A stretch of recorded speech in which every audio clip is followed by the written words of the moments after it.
Backpedaling, running out of time, spinning away, and nobody open. Now he flips it up into traffic and makes a mistake. Tried to force the play, and it's intercepted. BJ Mays rumbling down inside the 10. This is 365 Sports. Bowling Green with no timeouts. Nick Singleton. Touchdown, Penn State. 365 Sports is presented by IdealMRI.com. High-quality MRIs for $497 or less. IdealMRI.com. Your health is important, so is your budget. Klubnik, undaunted, unafraid, complete, Turner, touchdown! 365 Sports is also brought to you by Texas Farm Bureau Insurance, protecting Texans since 1952. Why not?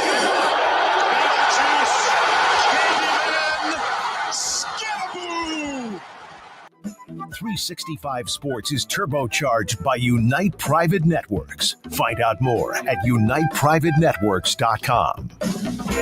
Jennings on the play fake, slides it upfield. Matthew Hittner off to the races.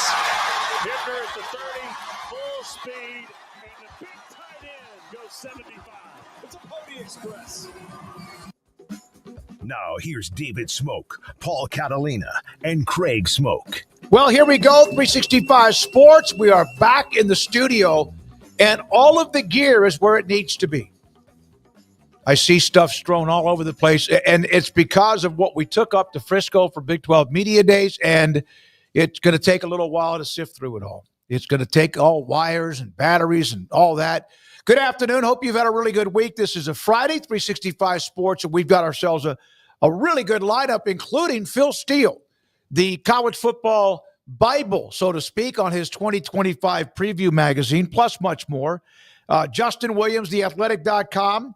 Amanda Christovich, Front Office Sports. We'll also hear from Jamarian Carlton, the defensive and linebacker edge from Temple High School, who committed yesterday afternoon to Baylor, and more on that in just a moment. All right. So, Craig, you came walking in, and there's a little bit of breaking news when it comes to BYU and their quarterback, Jake Retzloff. Yes, good to be back. It's definitely kind of weird to be in a quiet studio when, I don't know, I feel like there should be a constant buzz from just like we were at Media Days, all the people talking constantly all day. And so just to be sitting here, it's way more chill. Like, that was fun, but it's just weird how quiet it is. But not quiet on the news front, because after – being there and hearing a lot of people talking about Jake Retzloff and wondering what was going to happen, we now know he is withdrawing from BYU, and he is going to circumvent the transfer portal by just simply leaving and then just generally transferring to another school and walking on to their football program. That appears to be his tactic at this point, to try and play one more year. But now you can, if there was any idea of him coming back to BYU to serve his suspension and then jump back on after 7 games and finish out his career, well, as little of a percentage chance there was that was going to happen, it's now 0, because he is going to be leaving and then walking on, and don't see any indication so far as to where that might be. I don't know how much of a market there really is for him at this point, but he will be leaving BYU officially. So there you go. There's somebody that's going to want him to walk straight. You know, when you say walk on, they want to walk him straight on there. But who that is and where he can, play this final year of eligibility he has is, it's who leaves in July, right? I mean, it's not done. Usually, if you don't know who your quarterback is going to be in July, you at least know the 3 guys who are going to be competing for your quarterback UCF is one school, and BYU is one school, but they at least know who those guys are. But those guys, like, they know what they're, where they live, and they know their phone numbers and all those things, and they're on the campus. They don't just show up in July and go, all right, I'm here, I'm walking on. Yeah. Well, and from Matt Zenitz, part of the reason why he's going this route is because BYU did not end up allowing him to enter the portal. So that's according to Matt Zenitz, and that is an interesting piece to this. And there's also Jake's post on Instagram that was announcing this. He just a few minutes ago put out on Instagram, after a lot of prayer, reflection, and conversations with those I trust, I've made the difficult decision to officially withdraw from BYU and step away from the BYU football program. BYU has meant more to me than just football. It's been a place of growth, spiritually, mentally, and physically. I'm grateful for every teammate, coach, staff member, and fan who supported me along the way. The relationships and memories I've made in Provo will always be a part of me. And he closed by saying, that said, I'm excited to turn the page and embrace the next chapter. My journey is far from over, and I'm more motivated than ever to keep chasing my goals. Jake Retzloff, a.k.a. BYU, is how he signed off on that. So a lot coming out in the last 5 minutes, but certainly interesting that BYU, according to Zenitz at least, did not agree to him entering the portal. So he's going a different direction. Yeah, that's interesting. They were going to work with him if he had stayed. The suspension, it could have been expelled. It could have been for the rest of the year. No games at all. So that is a little bit interesting. And he's graduated, correct? Didn't we discuss that maybe a week ago? He's graduated, so that means he can go anywhere he wants, whether it's the portal or not. So there we are with Jake Retzloff and news on him. And I see people questioning the Zenitz report and saying, well, BYU didn't do that, or how does that work and all that. I don't know. The details are still coming out, obviously, because this is fresh news, but we'll get that sorted out at some point. I'm just kind of giving you what's been out there as this has suddenly been put public, but the gist of it is he's not going to be at BYU. If you had any shred of an idea that he could come back, it's not happening. We played that one bit, the audio clip a week ago about the possibility that still might be his best option is to sit through the suspension. But that, by the way, I did see this in an article, that same article with FanDuel.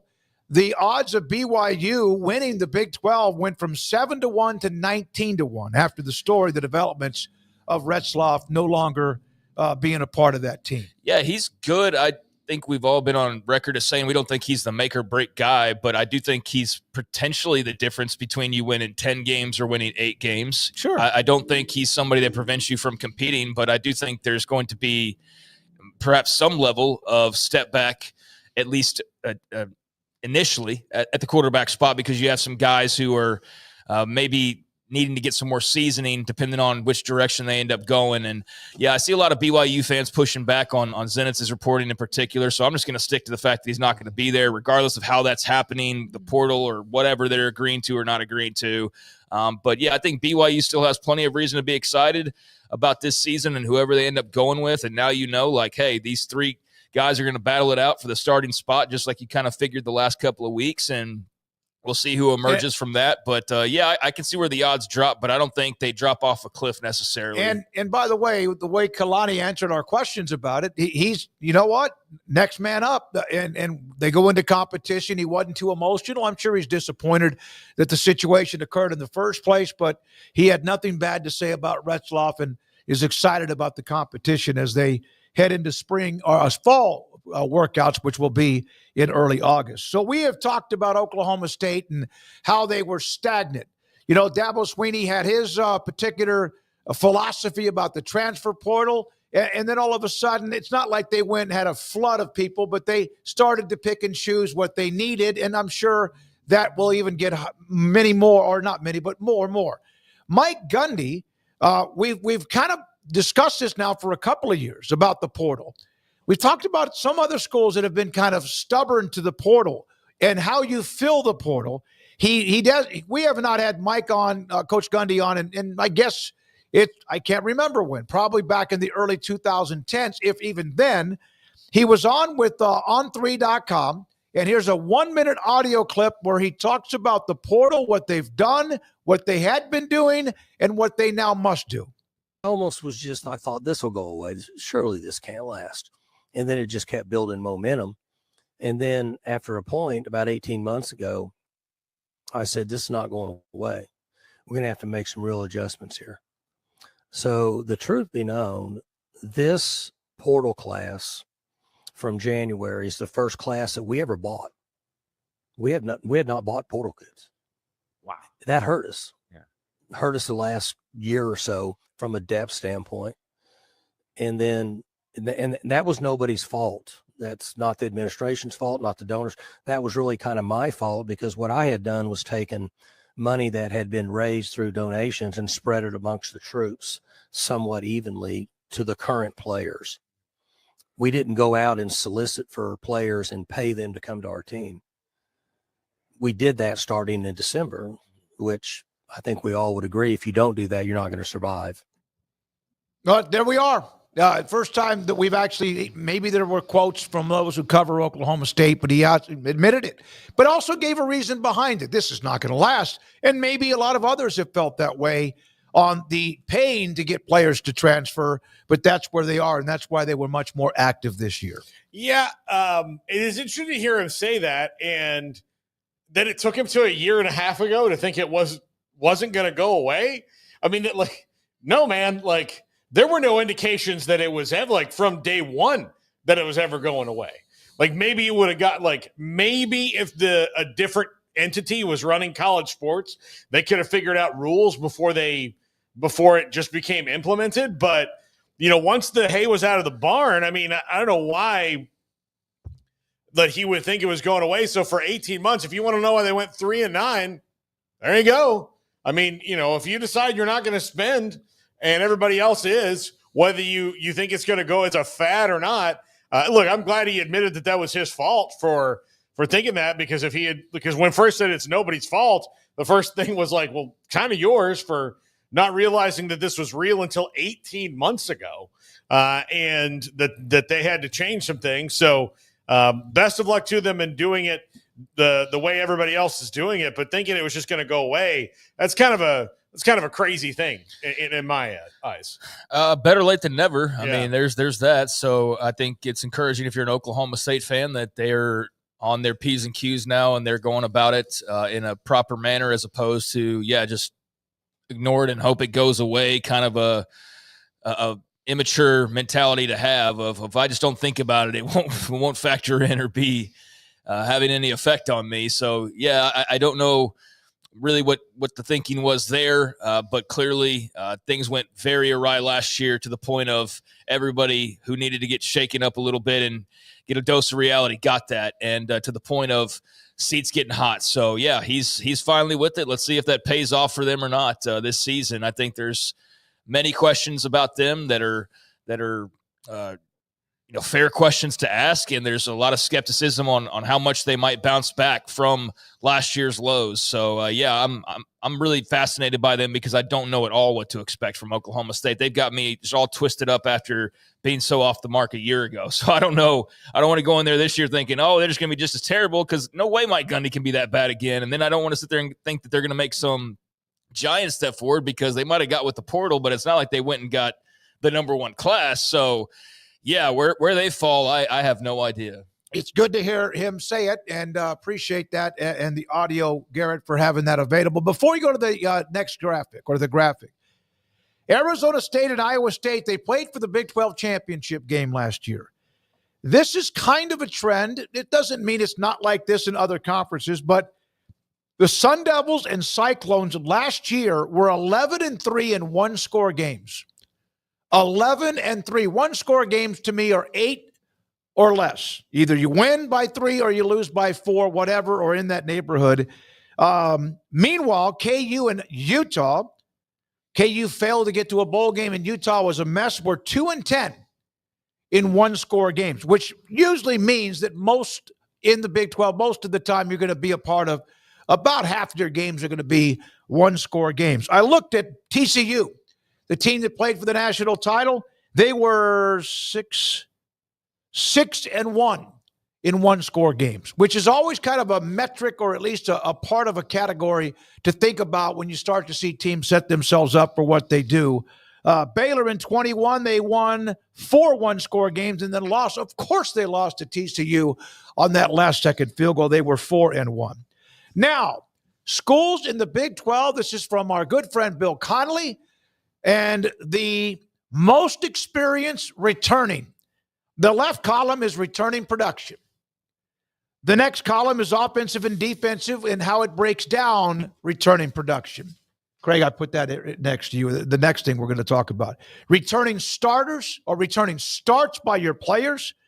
And then at the end, it's kind of the fact you got incoming or redshirt freshmen, incoming transfers, etc. Arizona State has 79%, number 2 in the country in returning production from their school. Then you see Tech and Baylor in the single digits. But you look at overall, there are, from Cincinnati up, 8 schools in the Big 12 that are among the top 22 most returning production coming back from a year ago. Now, sometimes we've said this, you may not always want that, but that's a good thing. I think in college football, you do. Well, Oklahoma State's an outlier on that. A year ago, they had a lot of returning production, and it didn't work out for them. And to go back on the one-score games thing. And this year they have 90. They're 90th, yeah. which might be a good thing. Yeah. To go back on the one-score thing really quick, it's another thing that shows how parity, well, especially in the Big 12, but around college football is growing. There used to not be that many one-score games in college football, when you had, gaps in your conference. But now everything's starting to squeeze a little bit because the talent is slowly diluting to other places because of the portal. So one-score games becomes a really important thing because you're most likely going to be in pretty close ones all the time now because the talent gap is smaller. But, yeah, it doesn't surprise you to see Kansas State having the most coming back and all that. But, again, when you look at this, just from – You mean Arizona State? Well, they do too. They're right in the top. I thought you said the most coming back. Yeah. But they have, Who did he say? He said Kansas State. Oh, Kansas State. Yeah, they're 4th. Am I looking at the wrong thing? Oh, sorry, I'm looking at the wrong thing. Yeah, that's the next topic. Okay, yeah. So Arizona State doesn't surprise me to see them have all that coming back. Tech has a lot coming back, and they've added a bunch of guys who have played a lot too. Yeah, and you could see that too. Yeah, the one-score games thing is always interesting. I mean, there's no way to really properly predict that. You can't measure that, I don't think, year from year. So I just feel like there's a little bit of special magic to that each season, and it's anyone's guess as to how that works out. There's no metric that can say, oh, well, this team's going to be great in one-score games this year. Based on what? Because they were last year? Well, last year, it's not like that you just transition that like everything else, but a lot of that is just luck and the situation and so many factors come into play that, I mean, that's an interesting stat to look at from the standpoint more of not like that bodes well for this year, more of just like, wow, that team got really fortunate in the idea they're just going to come and run it back after winning like 8 out of their 9 one-score games is probably not realistic. So maybe they're not as powerful coming back because they did win so many close games a year ago, and they're just simply not going to repeat that, So I don't really know how to judge that other than really looking at that and going, wow, like this team was this close to this being flipped or whatever. The returning production, that's great. You know who's number 3 in returning production last year? In 2024, do you know who the number 3 team in returning production was? No. Oklahoma State. No, you kind of alluded to that, but 3rd overall. 3rd overall in the entire country in 2024 was Oklahoma State. So we know how that worked out. Now, Iowa State was number 1, and that did work out well for them, but Baylor was 10th overall last year. They had an okay season. It did work for for the favor in SMU's favor. For example, they were up there. Nebraska was 20th in returning production. Didn't really transition to great success or anything. So I think there is something to this. I just don't know quite how much there is to this because of Oklahoma State. And maybe they were just an outlier, but I do think it bodes more well than it doesn't that you have a lot of guys coming back. Although just because you have a low percentage, that's not necessarily a bad thing because you might not have been that great and you needed to turn it over, as you mentioned earlier. So, yeah, this is cool, but I don't know how much it weighs one way or the other. It doesn't mean you're gonna win the conference, right, but there does seem to be probably some good meat on the bone. By the way, I went back and looked at the national champion Ohio State. Last year they were in 4-1 score games. They were 2-2. And then they mauled everybody. I know the late touchdown they scored against Texas kind of busted that one open. They outscored their opponents plus 70 in the 4 playoff games, including 25 over Tennessee, 20 in a game that they won. The next game was against Oregon, 14 over UT, and 11 in the national championship game. Now, Bill Connolly goes here. Big 12, the S&P or the SP plus production projections. Here are the various columns. The left column is the estimated number of conference wins. You go 6.3. There's 9 games. So that's how close. Look at that. There's like 3 games difference. Then the odds to win the conference title, the odds to win 11 plus games, and also the overall odds to have enough wins to go bowl eligible, which is, I believe, there's 8 teams all the way down to where you have Kansas. And then right below that, you have the drop off in the 40s. Do you think he did this before BYU's QB situation? Or do you think that is adjusted for? I would think that Bill's pretty good. Now, he might have had a lot of, numbers all crunched in, but I would think that it's been a long time since a couple of weeks since we knew, longer than that. Yeah, about a couple of weeks with Retzloff not coming back. So I would think I'll text him and ask him if that does include that. Yeah, I'm just curious about that. But I mean, again, none of this list surprises me. I mean, I don't think people are, the only one that kind of jumps out at me as being kind of low would be Cincinnati. This does not account for Jake Retzloff. He says it in the actual article. Okay, yeah. All right. Yeah, so it doesn't account for Jake Retzloff, but Cincinnati just a little lower considering they have so many guys coming back, but all that. But again, the schedule's kind of a little tougher for them. But maybe I just let that glint in Scott Satterfield's eye sway me a little bit the other day. How many teams? 8 teams are 0.6 or less odds of winning 11 games, which, again, that means you're going to have to play in the conference championship game to maybe get there, but not. But there you are with that. But thank you, Craig, for looking that up. I read the article. I didn't see that. That's why I put it up, because I'd like to see what at least the projections, which in the Big 12 sometimes means nothing. Yeah, I think Kansas State and Arizona State are legit contenders, so seeing them at the top, it's not a surprise. He said in his write-up, these projections are from May, which didn't take into account developments regarding BYU quarterback Jake Retzloff. His future with the team remains uncertain, but without him, BYU's ranking would fall to around 32nd, and the Cougars' average win total would be cut by 0.3 to 0.5 games. That's not as much of a drop as I expected, honestly, but keep it in mind. So he would have them dropping just a little bit, but not a ton. And so I think that's kind of everybody's thought process around Jake Retzloff, is it doesn't break that team. Yep. It just gives them a little bit of a ding, and it's just a matter of what the other quarterbacks now do. But this isn't Arizona State losing Sam Leavitt right before the season. This is not that. But yeah, this does not take into account Retzloff, since that's just 10 minutes old or 15 minutes old at this point. A couple of other notes, not a graphic, but the 4 schools that have, according to the projections, which are just, again, crunching numbers, TCU, Baylor, Colorado, and Oklahoma State, according to the projections on who they're playing and who those teams are supposed to be, those have the 4 hardest schedules in the Big 12, counting their entire schedule for the upcoming season. Now, can't go a day without mess in the NCAA clearinghouse and all of that. So there's a couple of notes here. Amanda Christovich will join us today at around 4:30 on what all this means. A collective operator to Front Office Sports about the new guidance since the beginning of the NIL. the NCAA, conference commissioners, and athletic directors have resisted every form of progress when it comes to fairly compensating athletes. Now, a newly formed commission believes it can unilaterally dictate what's allowed, flying in the face of over 2 centuries of legal precedent. But here's the truth. The athletes are the value, whether the commission likes it or not. The money will continue to flow to the players. No ruling or restrictions can change that. This is their era, and no amount of red tape is going to stop it. Okay, President Trump. I mean, yeah, you sure seem very confident that nothing can stop you, whoever you are. I mean, I generally agree, but I think a little bit too boastful there overall, because there is a way. I know it might be the unlikely way at this point, but I don't think that this is entirely bulletproof either. So that seems a little bit overly confident.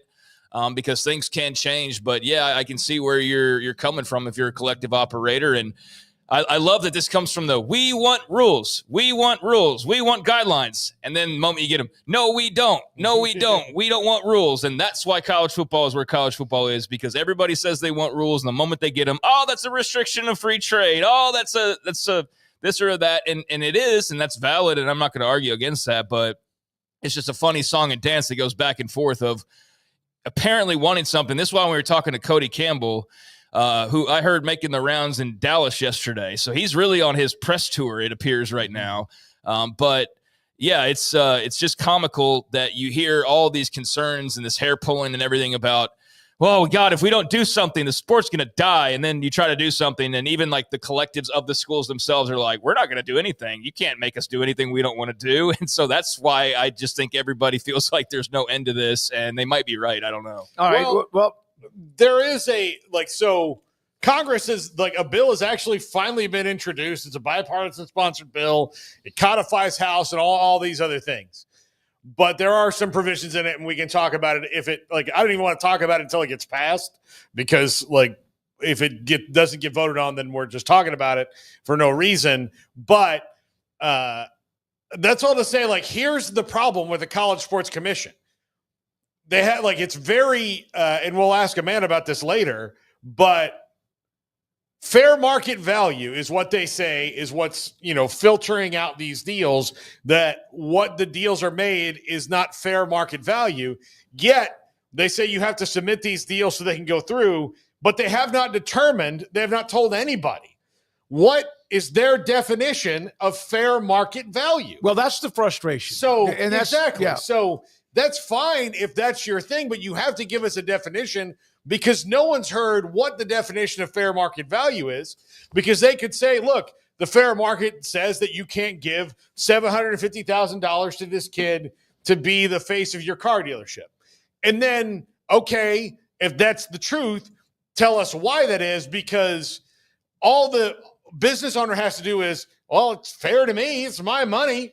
If I want to buy a yacht, if I want to give an endorsement deal to a left tackle, if I want to buy all the Lord of the Rings collectibles I want to, fair market value doesn't enter my mind at $750,000 in those kind of instances. All right, here's a couple other notes.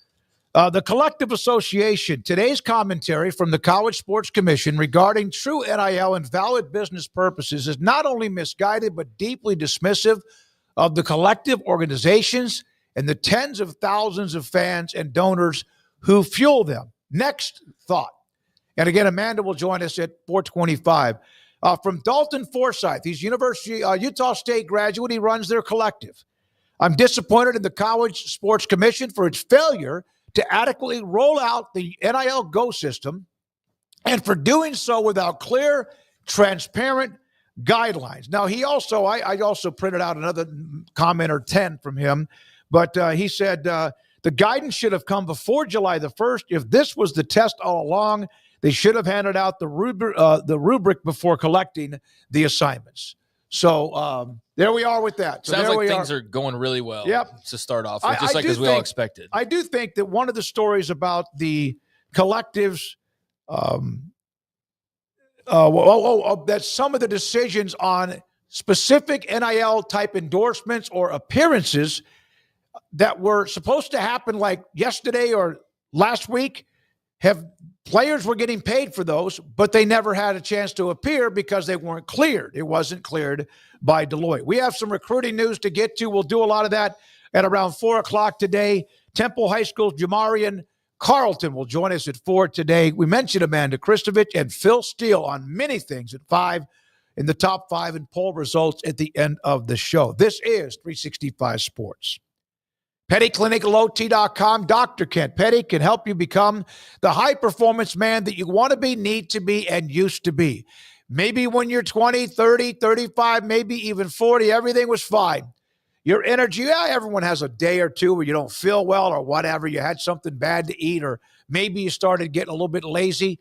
But sometimes it's not because of anything you have or haven't done. It might just be inside your body. Your testosterone level inside of your blood is not what it used to be. It has dropped. 1 out of every 3 to 4 men have symptomatic issues of low testosterone, and maybe that is you.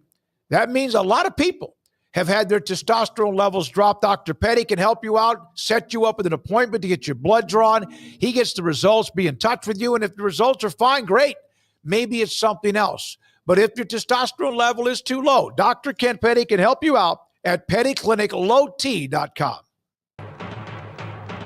Employee Pricing Plus is back at Allen Samuels in Waco, and the deals are insane. Get a 2025 Ram 1500 Laramie Crew Cab. Your choice, 1.9 for 72 months, or $12,000 off and 3.9 for 72 months, or a flat-out $16,000 off MSRP. Wow! Ford, GM, or Toyota owner, take $1,500 more off only at Allen Samuels. Come by. Let's be friends. I'll never get used to this. I'll never get used to this. This is how I wanna live. Forever we'll be singing like, oh, I'll never get used to this. I'll never get used to this. I'll never get used to this. This is how I wanna live. Forever we'll be singing like, oh, I'll never get used to this.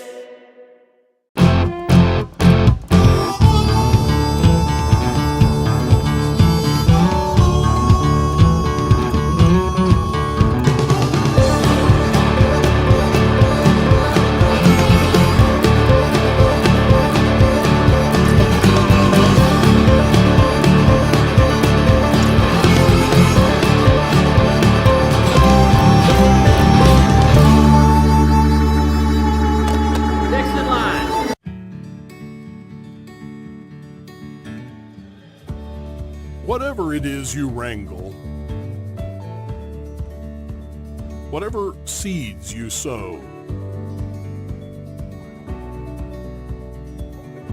no matter what you nurture or what you choose to grow, at Texas Farm Bureau Insurance, we're proud to protect all Texans.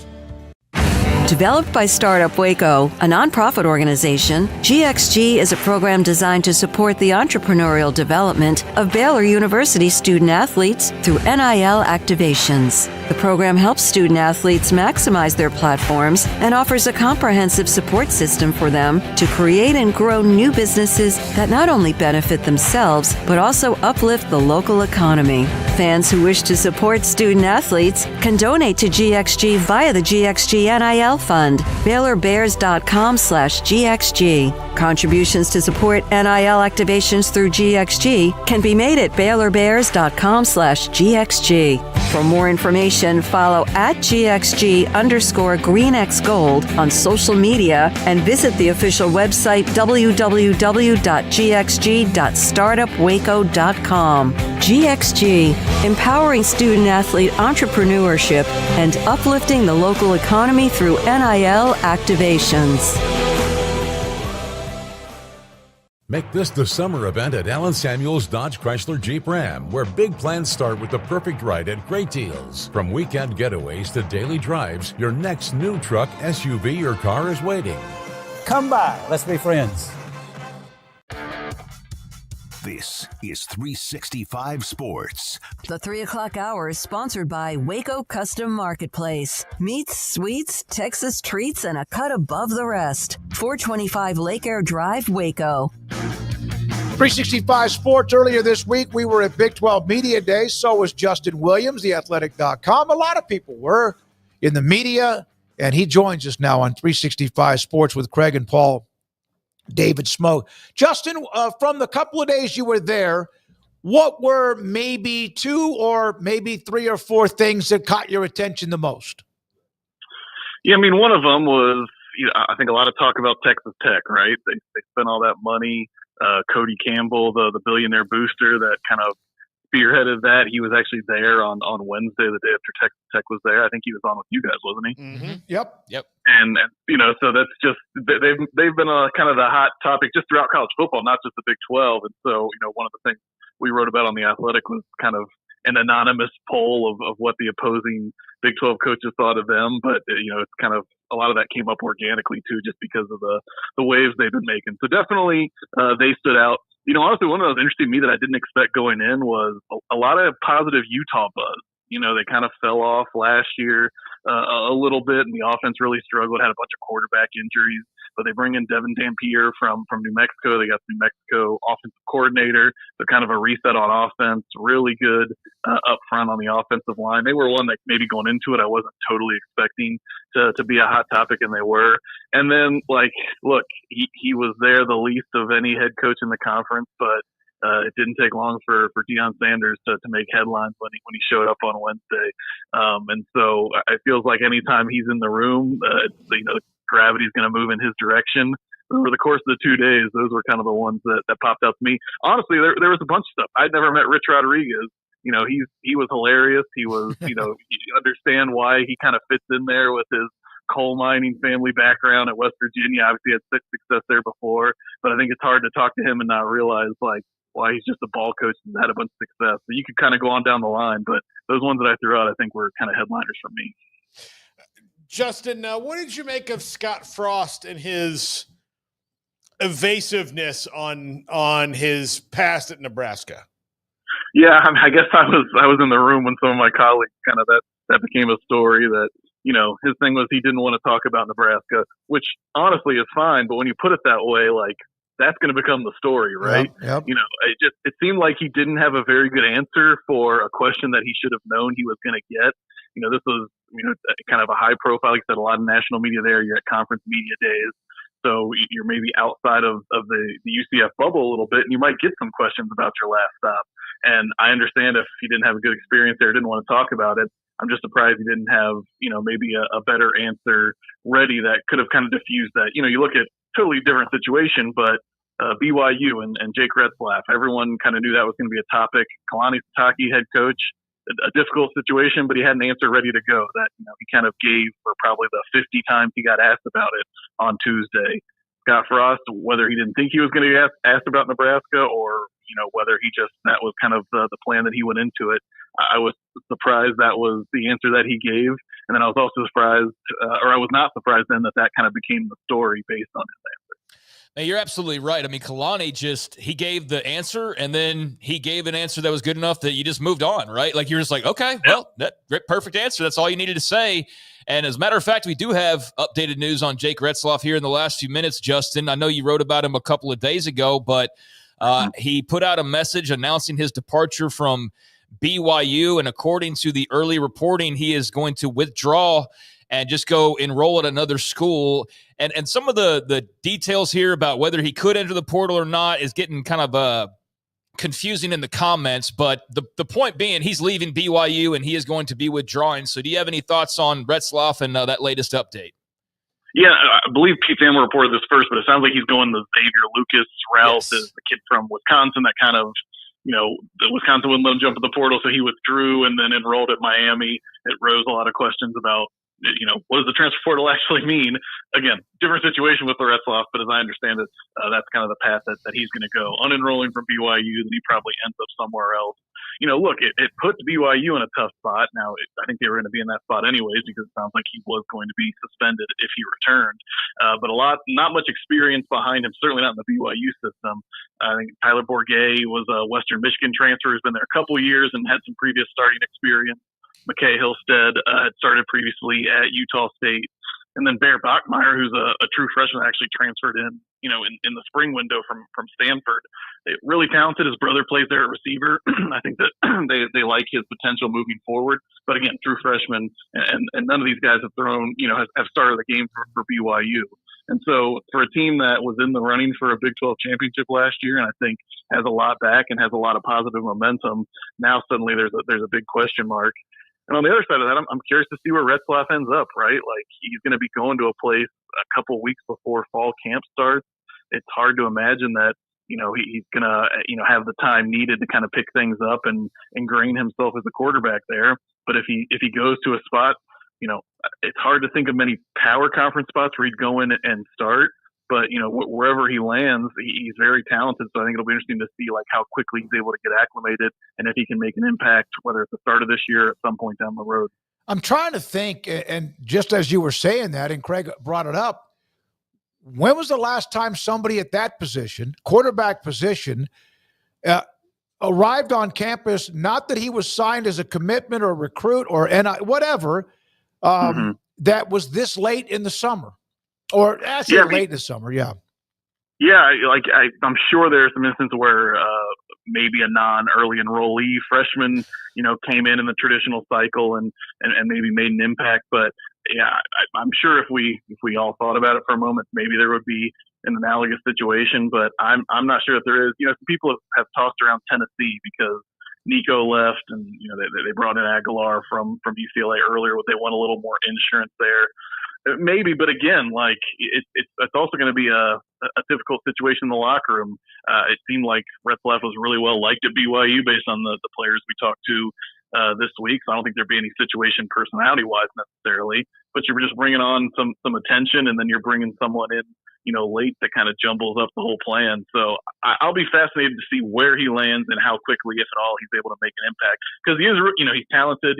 He obviously helped them, last year, and they were really banking on him this year at BYU. So I certainly think he could impact the team. It's just he's being put in a pretty tough situation to be able to do that. I would, like, when we talked about it last week, or a couple weeks ago when he was leaving, I just thought Wisconsin would have been the one team where he might be able to slide right in and nothing would happen. But again, it's super hard to figure out just because it's July. Right. And I don't know exactly what, the specifics are. Obviously, Xavier Lucas seems to have kind of seamlessly done the withdrawal and enroll and be on the football team situation. But I don't know if, that aspect makes it a little bit tougher to kind of get things situated. I really don't know. I assume he's going to make a decision here in pretty short order because of the short timeline. But it's definitely going to be kind of one of those more interesting storylines worth tracking. And obviously the impact it's going to have on BYU will have some ripple effects as well. So you were a part of that combo piece.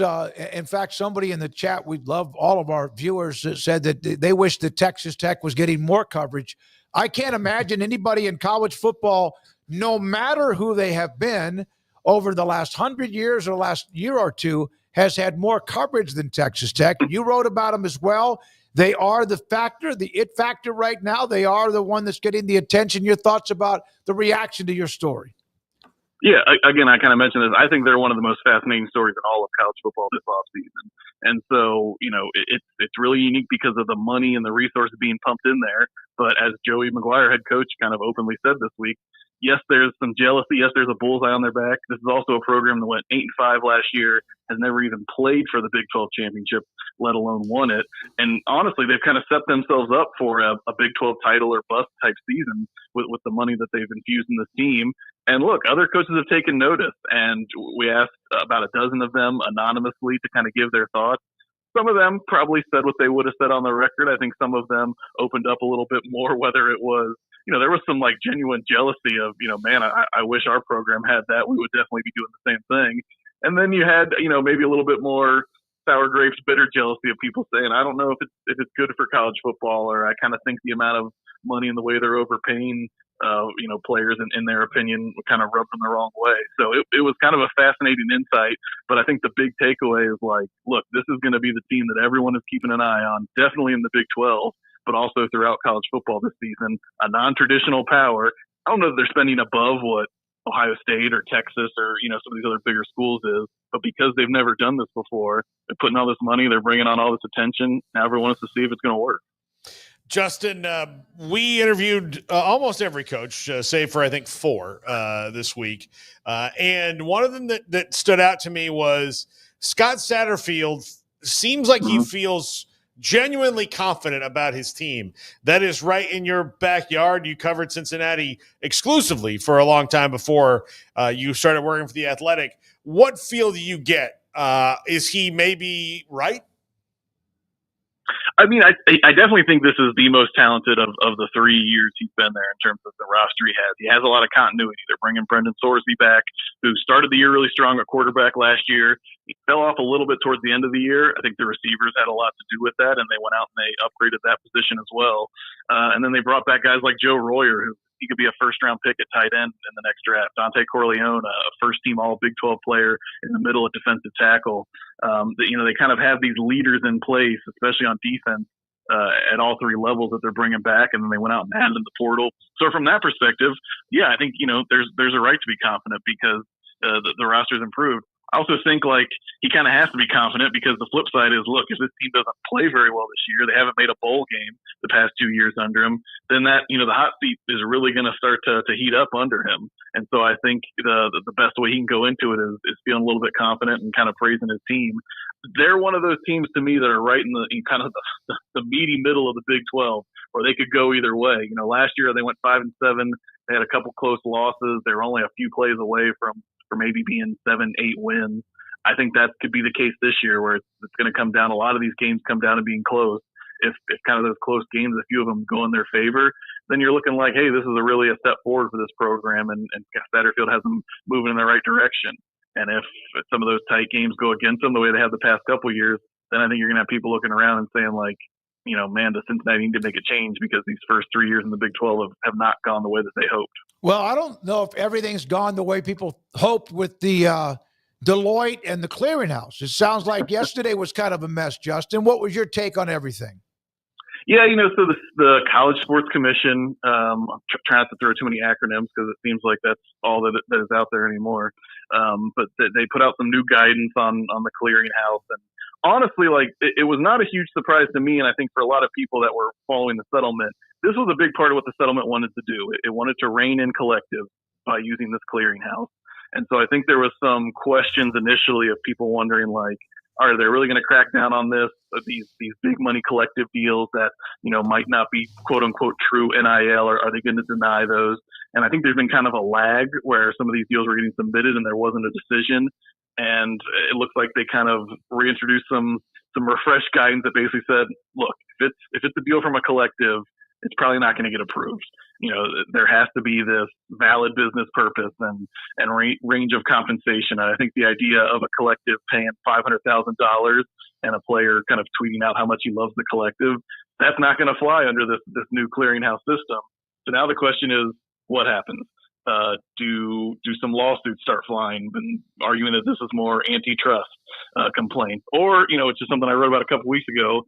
Just maybe no one complains and no one raises a stink, and that's because we're going back to the old days of the bag man paying under the table.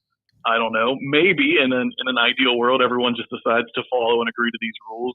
That hasn't really been the case in college football for 100 years. But it's kind of the line in the sand has been drawn that these collective deals that happened the past few years, they're not going to be approved under this new clearinghouse. And now I think it's going to be interesting to see how this unfolds here in the next few months. Will there be any give and take on what they say is allowed compared to what is allowed? Meaning what the clearinghouse says? Yeah, will they budge at all? Is this pretty much they drew a line in the sand and they're not going to change no matter the barking from yesterday from many of the collectives?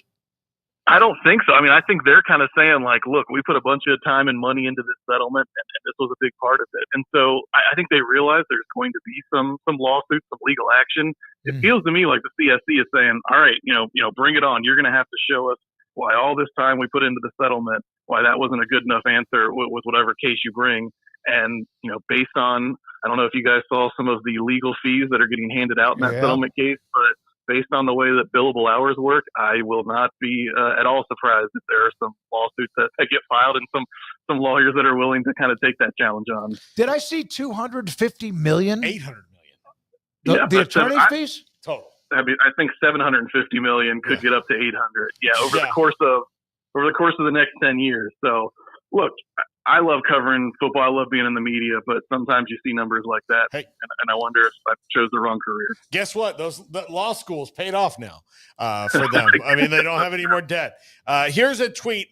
You guys just saw this while you guys were talking about it from David McKenzie, who's a lawyer. So NIL collectives cannot have a valid business purpose if their purpose is to pay athletes, unless they act as marketing agencies whose purpose is to help other businesses pay athletes, in which case their purpose of paying athletes becomes a valid business purpose. It's a little bit of the what's the Always Sunny in Philadelphia, where he's looking at the string with the board and he's kind of trying to figure out.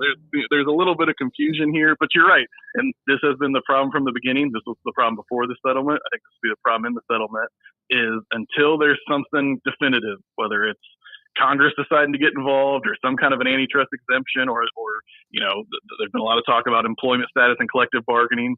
The settlement everyone said was not the final answer. And I think we're seeing why we still need to get to that final answer because there's still a bunch of confusion.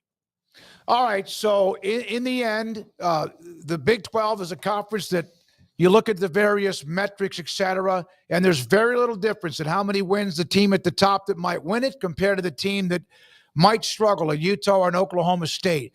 In the end, that is kind of what people think about the Big 12 as deep, but no one thinks enough think of them as deep and good. Do you feel like that can change this year because of the quarterback play? I think so. I think it's last year I feel like there was a bunch of really good running backs that kind of defined the conference. I think just looking this year at the quarterback, it's a lot of guys coming back or a lot of entrenched starters. And I think that's going to help when you talk about kind of the strength of the team. And honestly, like we're maybe one play away from the narrative on the Big 12 being different, right? If Arizona State beats Texas, if they stop them on that fourth down and they get out of that game in what I think it was the Fiesta Bowl, or excuse me, the Peach Bowl last year, like maybe the narrative's a little bit different because Arizona State advanced. And so, yeah, I think with what they did last year, with what Texas Tech is kind of, showing the potential to do this year, I think if a team goes out and has a good year and maybe makes a little noise in the playoffs, then all of a sudden you feel like, all right, maybe the Big 12 will get a little bit more respect or has a chance to get multiple teams in. And I think if that happens, it'll because a couple of these quarterbacks in this conference step up and have really good seasons. All right. Thank you, Justin. Appreciate your time. Justin Williams, theathletic.com. Craig, you got a note? Yeah, BYU has released a statement on Jake Retzloff's decision to withdraw from school, and I already read the statement from Retzloff himself, but BYU Athletics saying, "We are grateful for the time Jake Retzloff has spent at BYU as he moves forward. BYU Athletics understands and respects Jake's decision to withdraw from BYU, and we wish him all the best as he enters the next phase of his career." So there we go. Done with that. Yep. And we all move on. And so I think a lot of people in Provo are going to be happy to do exactly that. It was funny, though. I did see when I went and looked up BYU statement real quick, and it popped up. We know there's a lot of spam and just crap on the internet nowadays. Like just in general, I think the word that people use now is like AI slop, right? There's a lot of that. Well, it just so happens the Daily Mail, which is like king of slop in some ways, the Daily Mail US Twitter account had this article update just to wade into the slop. BYU quarterback Jake Retzloff breaks his silence with bombshell statement after rape and strangulation. The word bombshell is the most overused. When I see bombshell now, I think bullshit. That's what I think when I see bombshell used in headlines these days, because it normally never is.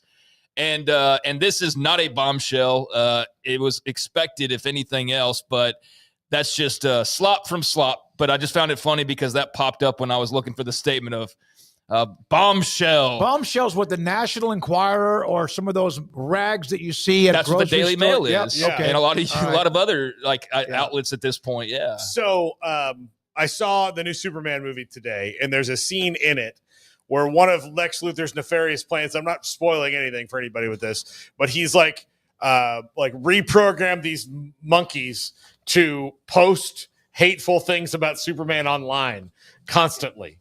And that's now what I will think of is like these little monkeys with like things in their brains, just like bombshell. Yeah. I mean, that's basically what it is at this point. Yeah. I think it's a robot. It's just not a monkey. But it's bombshells. I think one of the most overused words nowadays by far. And when I see it, I don't think, oh, what juicy news is this? I think, what crap clickbait does this probably entail?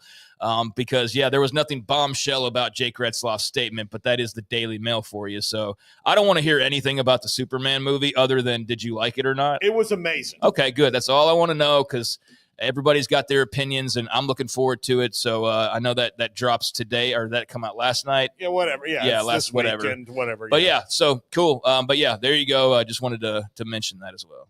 All right, you're going to watch it 3 more times? How many times? I don't know how many times. I mean, as many as I can.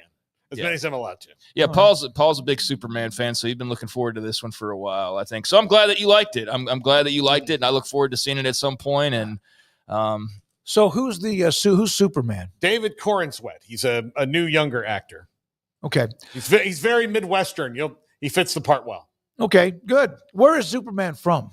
Krypton, but Kansas. That's what I meant. Yeah. Smallville, Kansas. Does he watch KU basketball? He's got to be a KU fan. Look, his colors are blue, red, and yellow, like Kansas. So you would think he's a Kansas fan and not a Kansas State fan. I'm just guessing. Well, Jerome Tang has not met Jerome Tang, who's very good about being able to kind of maybe sway you a little bit. All right. Reports indicate that Clark Kent is getting offered $3.5 million by Jerome Tang in the K-State Collective. Or it may be $3.6 million by Adidas and KU, right? Mm-hmm. Yeah, there we go. All right, couple of notes. Just about an hour or so ago, Baylor, which has had a pretty good run. We've talked quite a bit about the schools in the Big 12, Houston with their 5-star quarterback, and what BYU has with their star quarterback committed, and then what Tech has done. They got a commitment today from Jordan Clay, out of Madison High School in San Antonio. Baylor, Oklahoma, and Colorado were in the mix. That's a nice win for them.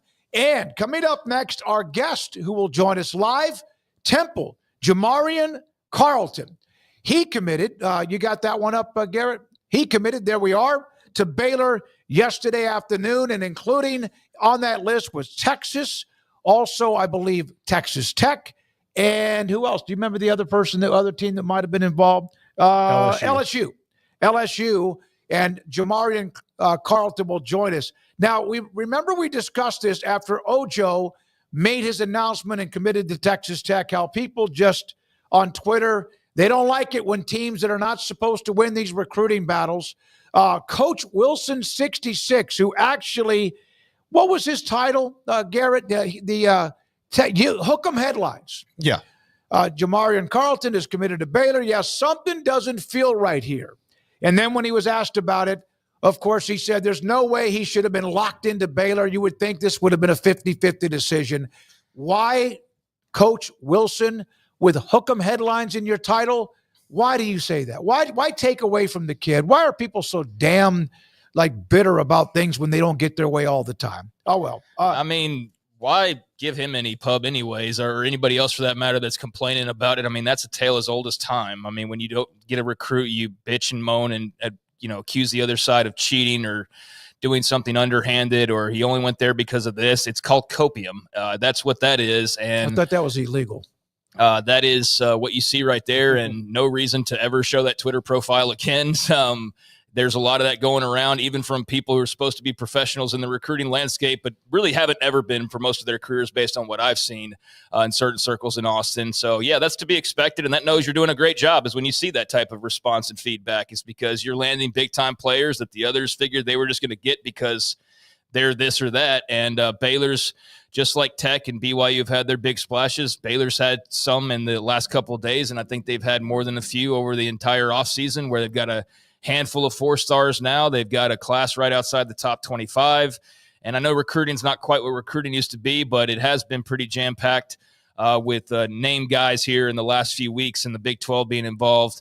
But just in general, I mean, a lot of the battles across the country have taken up a lot of the headlines and have been, I think, more interesting to watch because of House and what might be coming. We'll see. But I do feel like recruiting's not back to what it was, despite what some may proclaim. But I do think there's been a little bit more sizzle to it this year than there was this time last year. Would y'all agree with that? I mean, maybe that's just me, but I just feel like there's a little bit more to it, and people are enjoying it maybe again a bit more in like the traditional way of you lose a recruit and you're bitching now because they paid more money or whatever.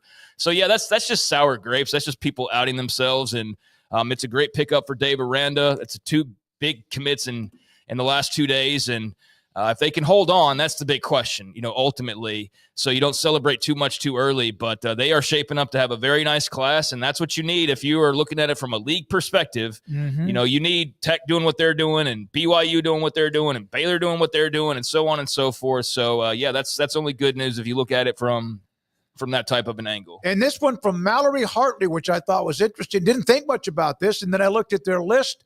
The fun fact of the day, there are 4 Jamarians committed to Baylor in their class of 2026. There's Jamarian Vincent around the corner who plays at Conley High School. And they also have Jamarian Richardson from Pleasant Grove up in Texarkana, and Jamarian Phillips from Dallas area also as a part of their commitment list. So we mentioned Jamarian Carlton. Temple got some really interesting things about his recruitment as far as where he has been, what he's done to improve himself, workouts that he's done on his own, not even from Temple or in the Waco area. That is next. This is 365 Sports.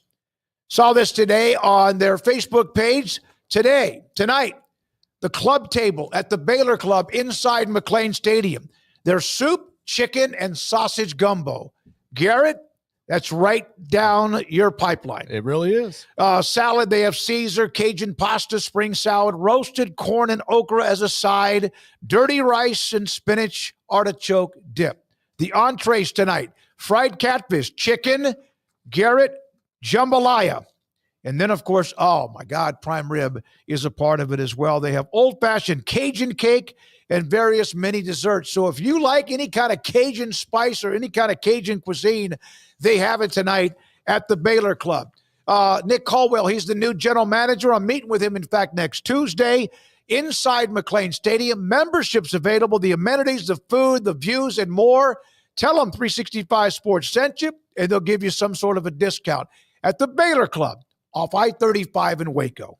It's the Make This the Summer event at Allen Samuels in Waco. Get a new 2024 Dodge Daytona Scat Pack or Jeep Wagoneer S Launch Edition. 0% for 72 months or $20,000 off MSRP. Hurry in. Get these electrifying deals only. Allen Samuels. Come by. Let's be friends.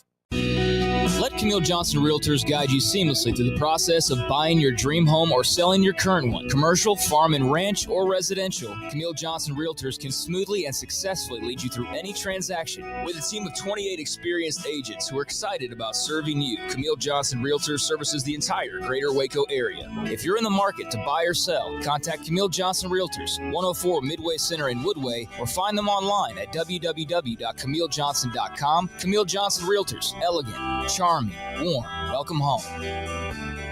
Pizza, burgers, and Bears football. There's no place around Waco that serves them all other than Bubba's 33. Come show your green and gold and enjoy some of Waco's best food and beverages while watching your favorite team, the Bears. When real Bears fans get hungry, Bubba's 33 is the #1 spot for ice-cold drinks, hand-stretched, stone-baked pizzas, and bacon-infused burgers. Join us for indoor or patio dining. Bubba's 33, Waco's restaurant and proud supporter of Baylor Bears football. Sick 'em, Bears. Don Humidor, your home with a 48-foot walk-in humidor with the elite cigar brands from around the world, including the #1 cigar of the year, Aging Room Cuatro Nicaragua. Plus, they have the great brands like Macanudo and Artur Fuente, Rocky Patel, Aston, and so much more. CBD, great for sore muscles, aches and pains, sleep, Vita Dreams, and anxiety, mild depression, general health and wellness. Their staff very knowledgeable on the subject. Don Humidor in the Townwood Shopping Center off Valley Mills in Waco. Ready to take your business to the next level? Carrion Solutions has got you covered. We deliver world-class IT consulting, including Quest On Demand and Migration Manager, M365 and Exchange migrations, Active Directory assessments, security hardening, and Windows Server upgrades. Our experts specialize in consulting, monitoring, support, and managed IT services. We promise vision, professionalism, and unbeatable value. Satisfaction guaranteed. If you're not happy, we make it right. Remember the name Carrion Solutions. For more info, email sales@carrionsolutions.com or visit carrionsolutions.com. That's CARRION solutions.com. Carrion Solutions, IT success guaranteed.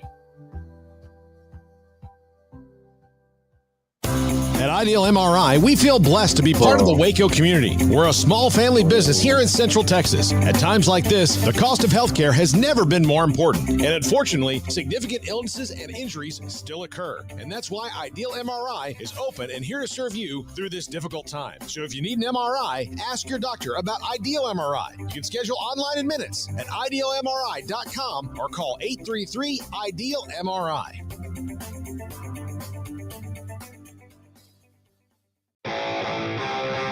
This is 365 Sports. Text us at 254-339-1122.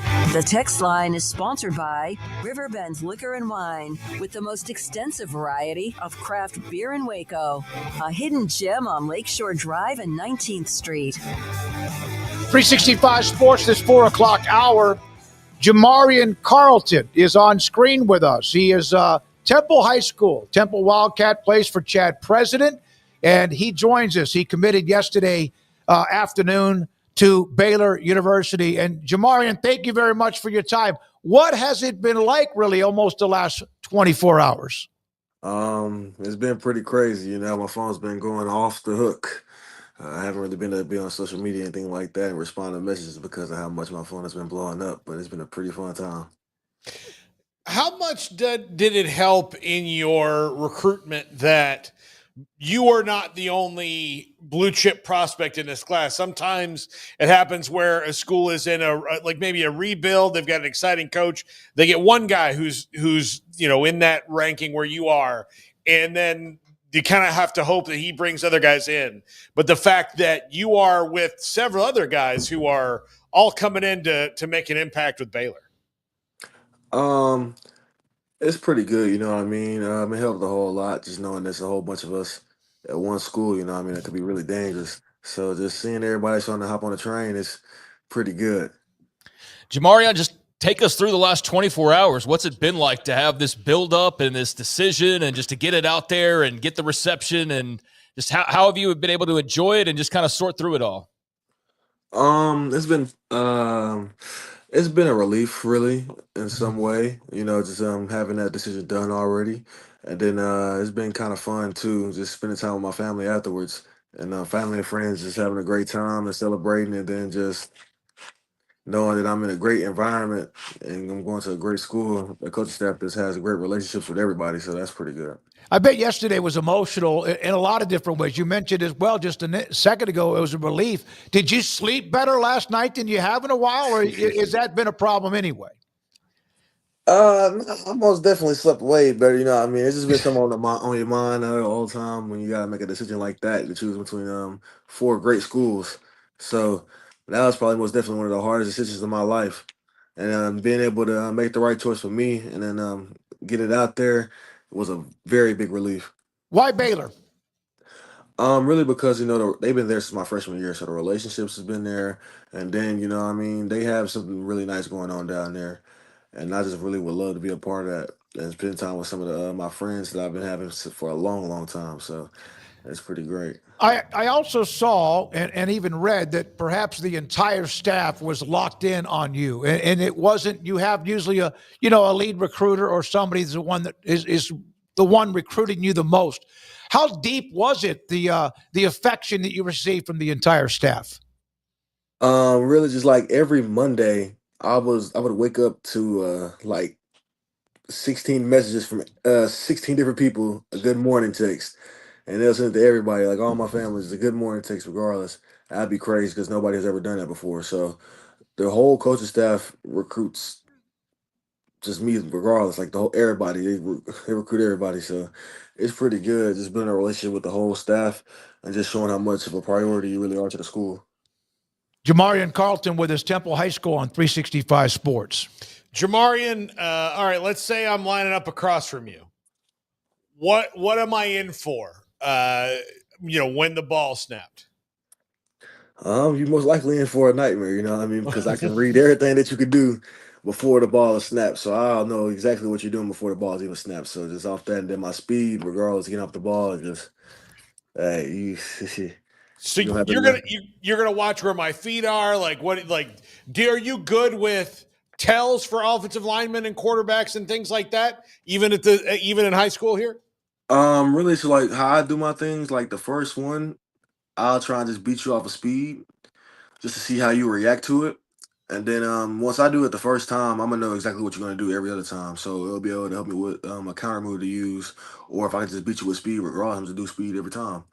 But if not, if I have to use a move, then I would know which one to do because I know how you reacted to me going straight speed. So yeah, hey, it's very good. I'm very good with like reading all that and just like lining it up to where I can work my move. Jamarian, the off season for you, or even when you were in school, I was told about the story that you used to get on a bus in Temple and go to Dallas and work out with Sanders. What is it? Sanders Fit. We've got some pictures. Derrick Henry, Alden Smith, Jared Wiley, who's a former Temple player at Texas and TCU in the NFL. Man, that is an unbelievable amount of commitment, just the time it takes to get there and back. What did all that and what did you learn and how was it to be a part of those other guys? Um, it was very great to be a part of that. You know what I mean? Just it takes a different kind of dedication and work ethic just to be able to do that. You know what I mean? So now I was very determined, and I still am to this day to get what I want. You know what I mean? So just doing that, it shows a whole lot of humbleness, and that you're never too good for anything. So would you do that for like you leave in the morning, get there, come back in the evening, or did you stay up there for a couple of days at a time? How did that go? Sometimes I'll go down there and then come back, like leave in the morning and come back and like later on in the day, and then sometimes like I'll go down there and then I'll stay down there for a while, like a couple of days, like 2 or 3 days, and then I'll come back. Melvin Sanders, by the way, the founder and CEO of a retired NBA player, and I saw some videos of him. I saw some video of you. That is like complete dedication. I saw you doing the plank rows, whatever else. How many times during that time, and you're a hell of an athlete, but you wanted to tap out? It's been many a times you want to tap out. You know, it's a hard workout. You got like 5 sets of, and it's like 8 different workouts. You know what I mean? So it's been very many times where I wanted to tap out, but just know I can't. You know what I mean? So I just keep on going. Jamarian, now let's discuss Baylor's class. They had another commitment today with Jordan Clay down in San Antonio. I think you probably watched that or a part of that. How about this class, and who's the ringleader as far as the guy that makes sure everybody's staying in touch? And I know that there's still more to come. Really, we all stay in touch with each other regardless. You know what I mean? Like before Jordan Clay committed, he was texting me, saying what I was gonna do, and I just told him what I was gonna do. You know what I mean? And we just been in contact since because I played in the All American Bowl with him in January. So it's just we all have like a connection with each other, and then the coaches make a group chat with all of us in there where we can communicate with each other and build a bond with each other as it goes on. And then we like even with some of the other players that's not even committed yet, we still are in contact with them, in touch with them, just just to build a bond with each other and just show how we family. You know what I mean? Now, I do. Now, you play at Temple High School, which is one of probably, I think, among the top 5 winningest programs in the history of Texas high school football. You know that. I know last year the team, it struggled. And the last couple of years have not been as strong. Chad President now is your head coach, the former quarterback who led them to a couple of state championship games. What is the vibe this summer for getting Temple back to where they belong? It's been pretty different, you know what I mean? As you can tell, everybody is trying to work hard and just get to that mode, you know what I mean? So we all been very determined. We lived hard in the weight room, run hard after that, and then our skills is very competitive, you know what I mean? We're just trying to get each other better. So I feel like this season coming up would be like a great season because of how hard we've been working in the off season and just how determined we are to win.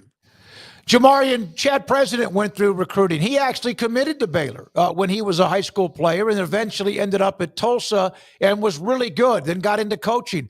Did he or you lean on him or give you any kind of advice along the way? He gave me some, you know what I mean? He just let it know, like let it be out there that if I ever needed somebody to talk to or like help with anything, I could just go to him. So I would ask him questions about some stuff that I didn't understand really, you know what I mean? But mostly other than that, I really didn't ask him like that. So yeah, I Yep. really did it all on myself. All right, your mother and what she has meant to you, doing everything she could possibly do with what you have to make sure that you're fine and you're doing well and have what you need. How much of a role has she played besides the obvious that mothers play a great role in everybody's lives? A pretty big role, you know what I mean? So like it just goes to show us what keeps you moving, it makes you want to work even harder. Just going through like struggle and everything, you know what I mean? It just makes you want to work harder and just work for more. So just like seeing everybody excited and happy, it just makes me happy. I just know I got to keep on working just to keep it like that. What are you doing tonight? When do you work out in the morning? What do you have, let's say, this weekend? Because the practices aren't far away, about a month away. So I'm most likely I'm gonna go work out tomorrow and the next 2 days. I'll probably do like 2 times a day. That's usually what I do, and then we have workouts in the morning, Monday through Thursday. So we go through those. And then I just really be do a whole lot. So I really don't know. I'll figure out the day of really what I do. Well, most good of the luck. time, so yeah. Good luck getting better and also focused, relief. Enjoy your life. A lot of people wish they were in your position. And so congratulations on your decision. And thank you very much for your time. Have a great weekend. Yes, sir. You too. Thank you. Jamarian Carlton from Temple High School. Thanks to Patrick Narvaez for helping set that up. Chad President, the head coach at Temple, and the young man who committed to Baylor yesterday afternoon. About 24 hours from right now is when he did that. Jordan Clay was one that committed out of San Antonio earlier this afternoon. Yeah, as I said a few minutes ago, they've been on a really nice run, and they're number 2 in the league right now in commits as far as the ratings go, behind BYU. They've got 6 4-stars now, according to 247, and I haven't gone to compare to the other sites or anything, or the other site, I guess, at this point. But yeah, they're right there in the mix. Tech's up there as well. TCU, Kansas round out the top 5. Obviously, it's still somewhat early, but pretty much everybody has 15 or more commits. The one that's just lagging behind is Colorado, but we know they have a different strategy. They have the lowest ranked class right now. They only have 7 commits, but they obviously are wired differently. So, yeah, good to hear from Jamarian. Big day for him. Cool to see a young man from Temple make the trip up. Just 30 minutes? Is that about right, Temple? Oh, yeah, 30 minutes or so. That's what it is. Yeah. I'd say 25 to 30 minutes. There's been, guys in the past, obviously TJ Franklin being a name that immediately comes to mind among others that have made that same trip. And so good to have another Temple Wildcat on board for Dave Aranda and company, and they're in a really nice groove right now. They are. Well, what they also need to do, and we've questioned this before, guys, is that are they going to protect their own backyard?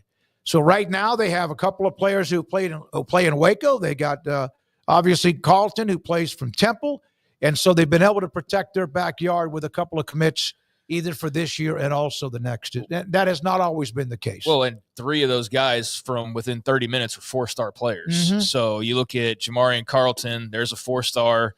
Jamarian Vincent, one of the many Jamarians. This is Team Jamarian for sure, as you mentioned that little note earlier. But Jamarian Vincent from Waco Connolly is a 4-star player. London Smith from Waco University is a 4-star player. You also got Davion Peters from Lake Belton. He's a 3-star. But still, that's another guy that's in your backyard, so to speak. So, yeah, 3 of those 4 local, quote-unquote, local commits are 4-star players. Yep, and Kirkland from University High, who's already committed to them for next year, which is, I know, a long, long time. Yeah, that's a different class. But, yeah, I mean, that's another local get. So that was something that was not necessarily happening the last couple of years to the extent that you would like to see. But it seems they've remedied that. And, again, it's all about the whole crux of recruiting is, do you actually sign them? Like, that's the thing. But I think they feel good and should feel good about where they are right now. And, yeah, what a good get. And just look forward to seeing what else they're going to add out to this class at this point. Wet blanket, by the way, Oklahoma State fan. Great to have you. Hope you heard what we had, that little comment from Gundy at the start of the show. Thornton from La Vega, who is a spectacular player, is committed to Oklahoma State. Yep. And Lexington quarterback Case Evans with a K, who I've been following from covering high school football with Kirk Mulder, his head coach. at Lexington High School he's going to be a gunslinger for Oklahoma State, also from this area in our backyard. I think the misses they've had in recruiting locally, Baylor, have been at the hands of a Texas primarily, and A&M in some cases, like a Torian York comes to mind.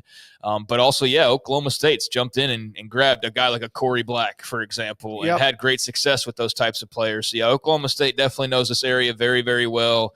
And they do have a couple of nice players in this class that are from the local area, and Jabari Thornton is one of those. And, that was a good get.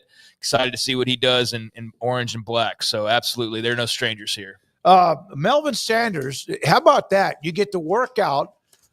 Is there any more of a beast than Derrick Henry? No, not that I can think of. I mean, when I hear the beast, I think of Dan Severn, the UFC fighter from way back, or Beast from the East, Bam Bam Bigelow. Throw my little wrestling 2 cents in there. Who do you got, Garrett? Myles Garrett is the most physically opposing human I've ever seen. He's a dude. Yeah, he's an alpha. Only other one. Yep. But okay, we go offense, defense. Then there you go. But that Derrick Henry is. You know what would have been cool is if the Cowboys would have signed Derrick Henry. They surely never would have had the chance to do that, though, and then missed out. Get a picture of Paul's face. Please get Paul on camera. He lives so far away. It's 30 minutes in traffic. But he played at Alabama, Paul, so that means he's not around. God. I mean, like, wait, was he any good last year? Yeah.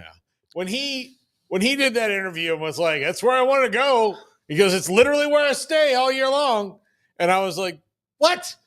Like, I knew he was there a lot because I thought he had interest in like a training company, which I think he does. But no, like, he lives here. Like, he was in Nashville, for 16 games or 17 games a year. And then when that was over, he'd come to Dallas, that he likes a whole lot more than the place he was. And he likes a lot more than Baltimore because he didn't sell his house in damn Dallas.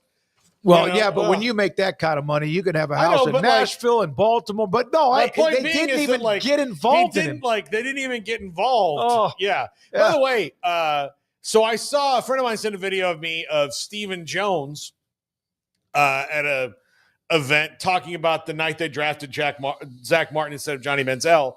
And it is Stephen beaming because he's the guy who kind of pushed it through and talked. And he said it, nobody really wanted to draft him but Jerry. And when they didn't draft him, Jerry said, "Stephen, I didn't buy the Dallas Cowboys by making middle of the road moves. And that's a middle of the road move and you'll never be great." And he stormed out, which is a really harsh thing to say to someone. And then, they knew what they did with Zach Martin, and Jerry came back in and he calmed down. He said, "That wasn't fair. We probably did the right thing. Okay." And then he's like, "Yeah, we're thrilled that we got Zach Martin." But here's the thing. The one middle of the road move that Steven made worked out for them. He's going to brag about for the rest of his life. The rest of the middle of the road moves have kept Zach Martin from not having a friggin' Super Bowl. Yet Steven doesn't know it. I don't know. I'm on a rampage about it. By the way, LSU, they did pick up. Did they get Lamar Brown? Yeah, they got Garrett? Lamar yesterday. Monster, top-rated player. He was also heavily recruited by A&M, among everybody, when you have that kind of list. Am I wrong? Does it seem like recruiting's kind of like back a little bit? It's not ticked up a little. Yeah, and I think it's just been because a surge. Maybe guys aren't going exactly where people have just assumed. And I know I saw I've seen a couple of different, various outlets talk about recruiting and how all the new rules and stuff could come into play. And I won't say that it's back to like the way it was. It'll never, ever be that again. But it does feel like it's okay to kind of talk about it and be interested in it more than the last couple of years when I had, to be perfectly honest with you, like zero interest in it for the most part, because it didn't feel like it meant anything. And this whole pivot from, well, we don't even care about freshmen. We're just going to get these, super seniors and these veterans to fill out our rosters and focus more on the transfer portal. And now it feels like, for whatever reasons those are, there's more of a focus again on the high school recruiting. And so I don't, again, know exactly why that is, but I welcome it. It's refreshing. I don't want to cover it 365 days a year because I just don't care about it that much. But this time of year and all these big splash commits around the country, it's been fun to see that. I think it's because they're signing contracts that will be at least theoretically somewhat binding. That has a lot to do with it. Yeah. So, like from Ojo and some of these are high level 4 stars or some of the elite 5 stars too. And I'll say that, like, I'll be more like, the part of the reason I didn't like it anyway because it was really like people get excited about recruiting before these guys have really played. So you don't like to, I know I'm kind of hypocritical on the NFL draft, but that's more of just a function thing for me. But recruiting, like these guys are all high school kids and they haven't done anything yet. So it's hard to get excited. And then it like made it worse for me in that like, why am I going to get excited about a class? I'll just give you like, if you're an A&M fan and you're excited about the number one class in the country in 22, that almost all of them are gone before they even, did anything. Like why get excited? Like why get attached? Because the minute that something changes, they can leave, and they do in the most part. And I'm saying that I hate that, but like if I'm a fan of a team, just like start scoring touchdowns, making tackles, blocking people, catching passes around the ball, and then I'll get excited. Here's what happened to me, and I've covered high school recruiting since I got in the business in 1981 and been at many signings, et cetera. But the decommitments, which is they're right, whoever it is, whether they're a no-star or somebody who's like among the top 5-10 players in the country, it just seemed like it became as much the story as the commitments. And so you will rarely see us do very many high school commitments because it seems like they changed. I wonder if with NIL or with what we have now, will that change much? There will still be some decommitments, but I wonder if the changes will be as much. All right, when we come back, Amanda Christovich, she can help us with a lot of things when it comes to sports law, sports business. She is fantastic at what she does, and she's next, and this is 365 Sports. Allen Samuels House of Travel is a full-service travel agency with highly experienced travel consultants plus support staff with over a combined 150 years in the travel business. They are ready to take care of any travel situation for you, your family, and your business, and with the kind of knowledge to complete a seamless itinerary trip start to finish. They will search for the best deal to accommodate your budget from air to cars, ship to shore, hotel, and even meeting space. Name a destination and they've been there. They know the places to go, and international and missionary travel is one of their unique specialties. Allen Samuels House of Travel, celebrating 50 years in business. Call Connie, Sherry, Linda, or Bambi at 254-776-2560 or find them on Facebook or at houseoftravelwaco.com.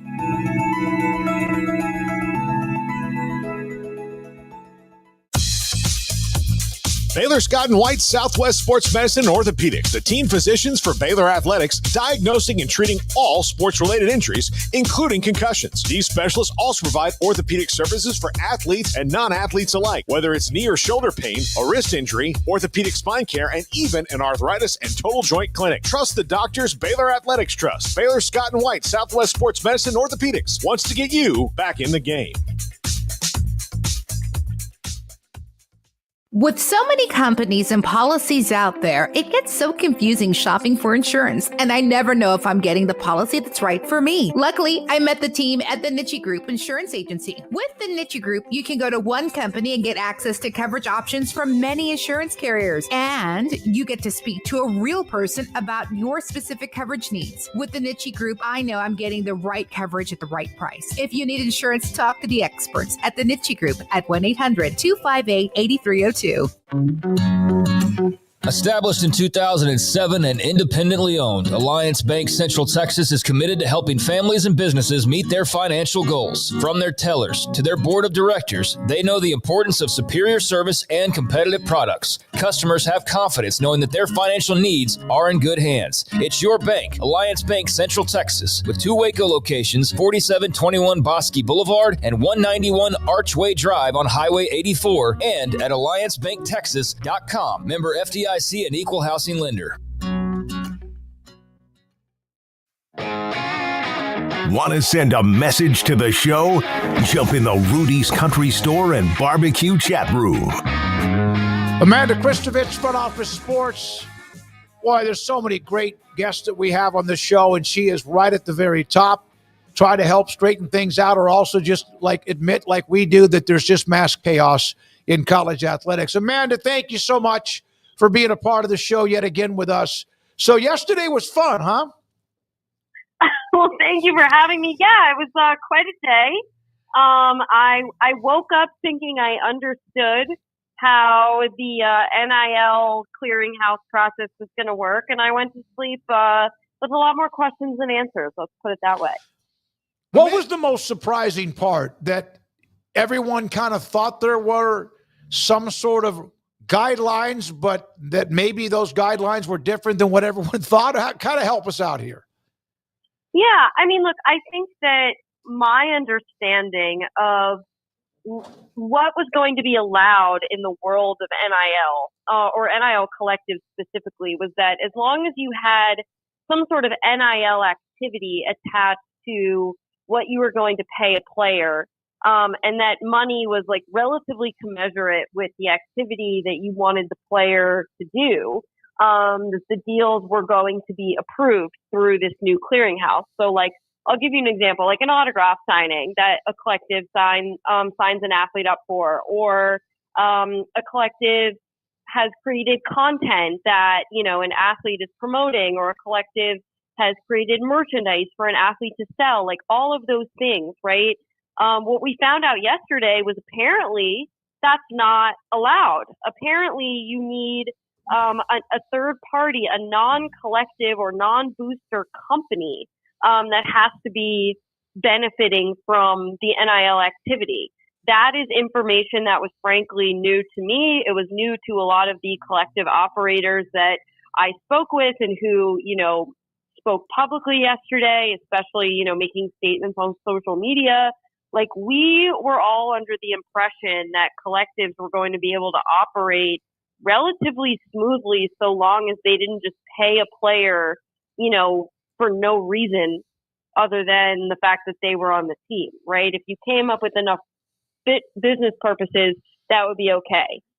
It appears that that's not the case. And as a result, I'm not really sure what the purpose of a collective is going to be going forward, outside a couple of, you know, specific, you know, other ways that they could operate. But I mean, really, like, that was not what anyone's understanding was. It wasn't what my understanding was. And it caused a lot of chaos, to say the least.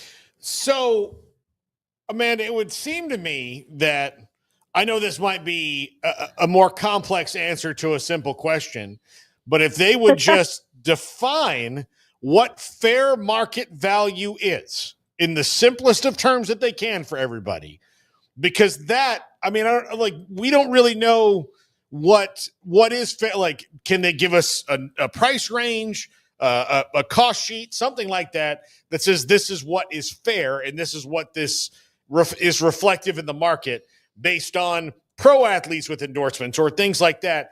That doesn't seem like they've done that. Well, not only does it not have they not done that, but they've sort of thrown a curveball and brought an entirely different definition into play as something that is now a problem. Because now valid business purpose is the definition that nobody, you know, really understands. And let me, I can drill down on that a little bit. So according to the College Sports Commission, a valid business purpose has to mean that the NIL activity is benefiting a brand or a company or an entity that has some other purpose that is not an NIL collective or booster. It has to be an outside brand. And so if you're not that, then fair market value, like, you don't even get to that question of what fair market value is. And what it seems to me is that the commission is trying to say, like, even if a collective, like, we were all worried about collectives paying athletes fair market value. Well, it appears that collectives aren't even legitimate, valid business purpose, whatever you want to call them, entities at all, to begin with. So we don't even get to the question of fair market value, because apparently a collective can't offer a player money in exchange for goods and services unless the collective is facilitating that for some other brand.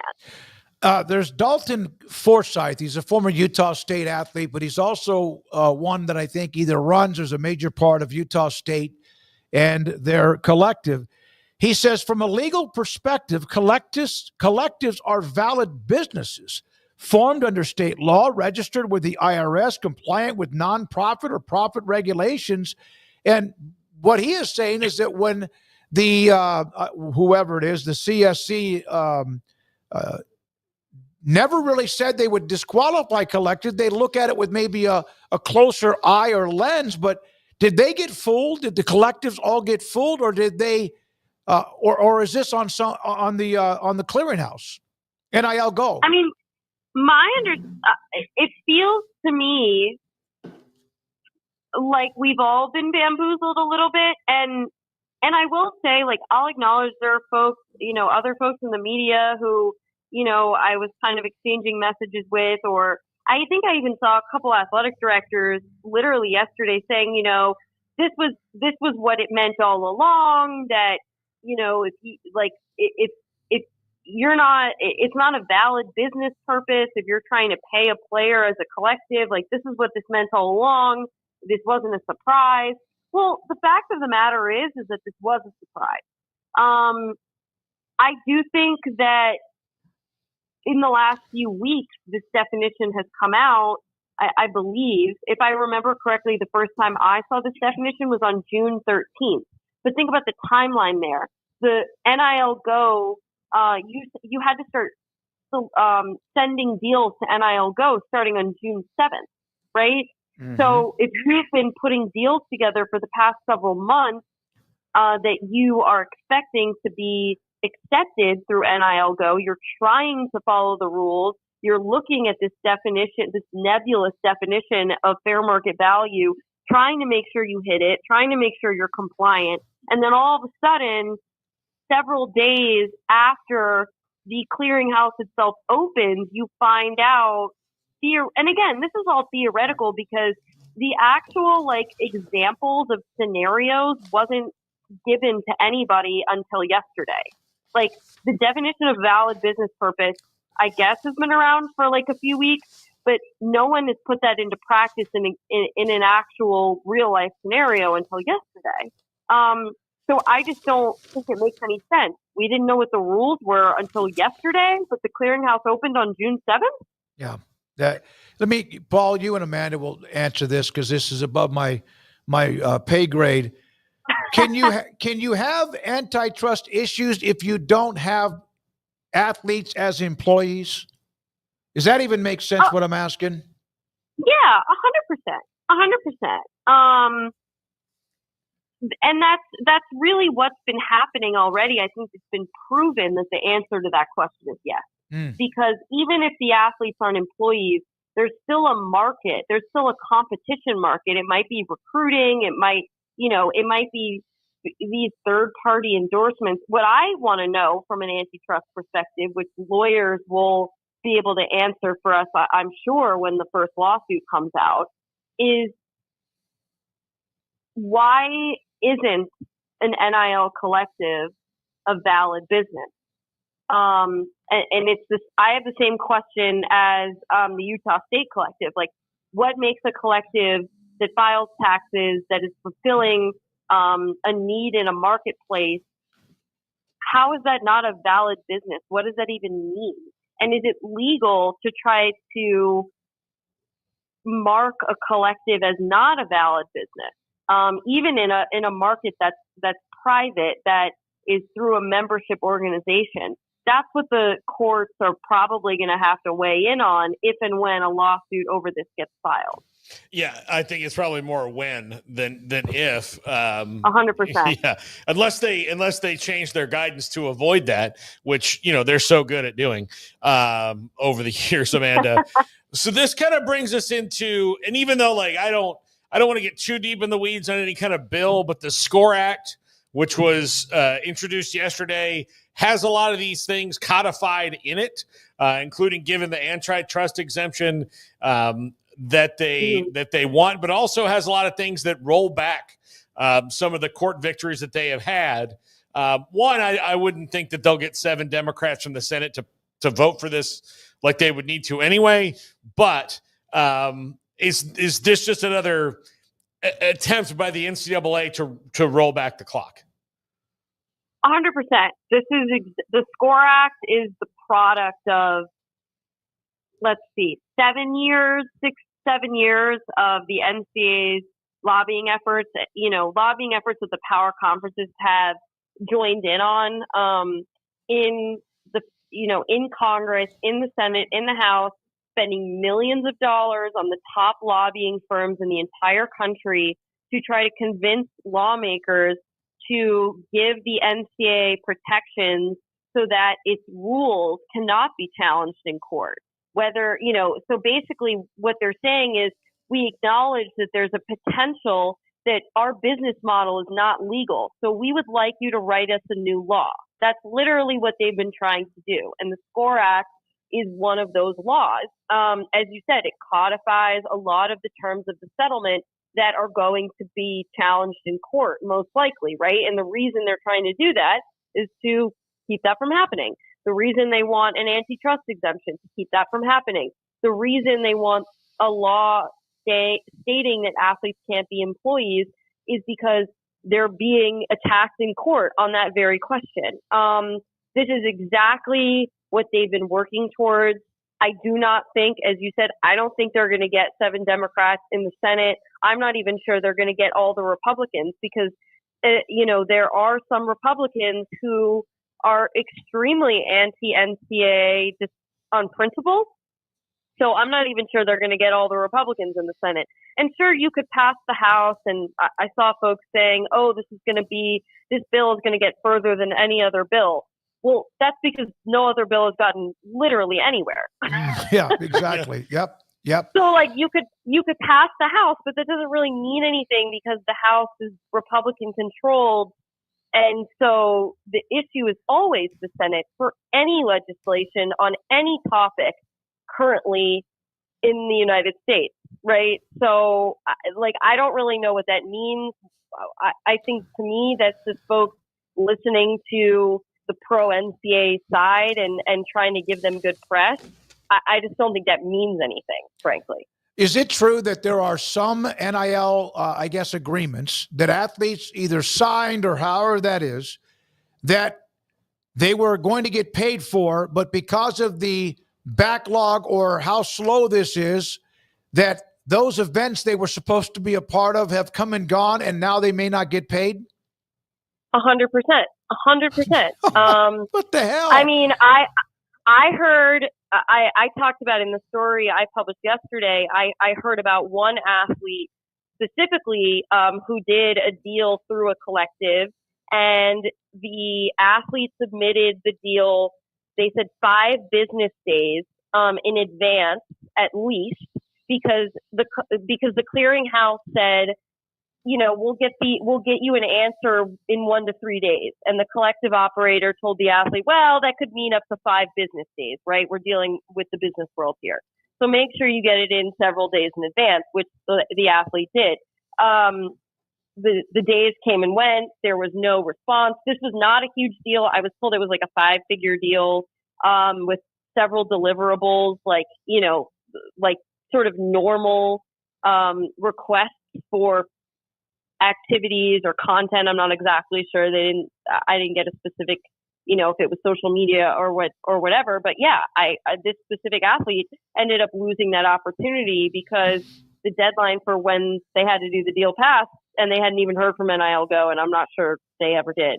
And other stories are sort of coming out, and it's been brought to my attention that in and of itself could be a lawsuit or grounds for a lawsuit. Damages, loss of earnings. So even in the most rudimentary sense, just from a basic procedural practicality standpoint, NIL Go is not working. So I think that we need to work better, Amanda, all of us in the media, and you're in the media, or anyone who covered the House settlement should get what the attorneys are getting for being a part of the $2.8 billion settlement, and yet they're going to get about a third of that. Is that correct? The legal fees? They're going to get about $500 million.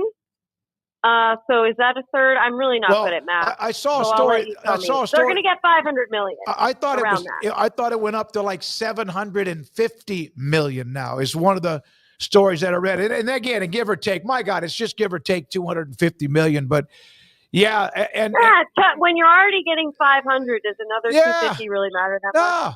But that comes out of what the players get, right? That comes out just like if you go to, I guess, court or you're sued or you're a part of a lawsuit, you got to pay your attorney, and that comes out of whatever you might have earned in the settlement or in the verdict. Yes, that's my rudimentary understanding. Although I will say in that case, like, that's just kind of how these settlements work. Sure. It's not really, any sort of major settlement that attorney's fees are going to be a portion of the damages, unless I guess you would strike some other agreement where, like, the defendants are paying the fees, but usually that happens if you lose at trial. So yeah, I mean, look, it's a multi-billion-dollar settlement, and the two law firms that spearheaded for the plaintiffs, they're going to have a nice pot of gold at the end of this rainbow. Xavier Wolf wraps it up for us, Amanda, in our chat room. Worst off season of all time. We need college football. We need games. People demand it. Games? What are those? Yeah. Those are I things forgot about those. Yeah, those are things that are played later, some other time, down the road, right? And we appreciate you always, Amanda, with your insight and expertise and all your legal information. We appreciate you very much. Have a great weekend, okay? Anytime. Thanks for having me. Talk to you soon. Very much. Amanda Christovich, Front Office Sports, with us on 365 Sports. Now, we have a legal issue that might be a part of this staff. Somebody in this studio, I don't know how this is going to go, but somebody in this studio got in trouble when we were in Frisco. One of our, Paul. No, we should have been. This does not look a bit like me. Like, this kind of like me. This is like the Temu version of me. Not even close. Look, first of all, mouth. Totally different. His mouth goes straight down. Well, I don't know if you've noticed in the 15 goddamn years we've known each other that my mouth is crooked as hell. Like, Let me see. No, you did it on purpose. I can't smile straight. I never have. Everybody else who's in my life knows that about me. Look, this guy's eyes open way wider than mine do, very clearly. And I'm dead ass sober. Garrett, where did you find this in the Frisco Police Department? His hair, the cowlick is not even the same. Well, that's because you've been sleeping in a cell. It's not even close. My hair's no. Everything, Garrett, when you saw the picture, he didn't know who it was. I didn't know. I was like, who is this guy at first? And then Paul was the one that goes, that's not me. Well, why were you so defensive? Because, I knew what kind of bullshit you were pulling this out here and be like, Paul was in Frisco. Like, look, first of all, my wife was there, so that would never happen. It's like traveling with your fifth grade teacher. So, she's not going to let me go get that drunk. Like, I can have like 3 or 4. How do you know that's what he got arrested for? Look at the guy. Plus, there's a little bit of, he might have a little bit dust of by the nose. Yeah, a little dust on the nose. I would never in a million years. That's just chapstick on his lips. I would never in a million years do cocaine, because I've never heard anyone say, when my life got better, the day I did cocaine. Like, after that, like, you decide to steal DVD players after you start doing that stuff. It's not. There are DVD players. Yeah, it's not. That's why. Yeah, it's Garrett, not a thank good thing. you for sharing the Frisco Police Department from Tuesday night. Yeah. So no. Tuesday night. When did you we would have seen me? No. We were at really dinner. defensive for a guy. I know. Who was the one that didn't come to dinner with us? Yeah, but I was with the hall monitor the whole time.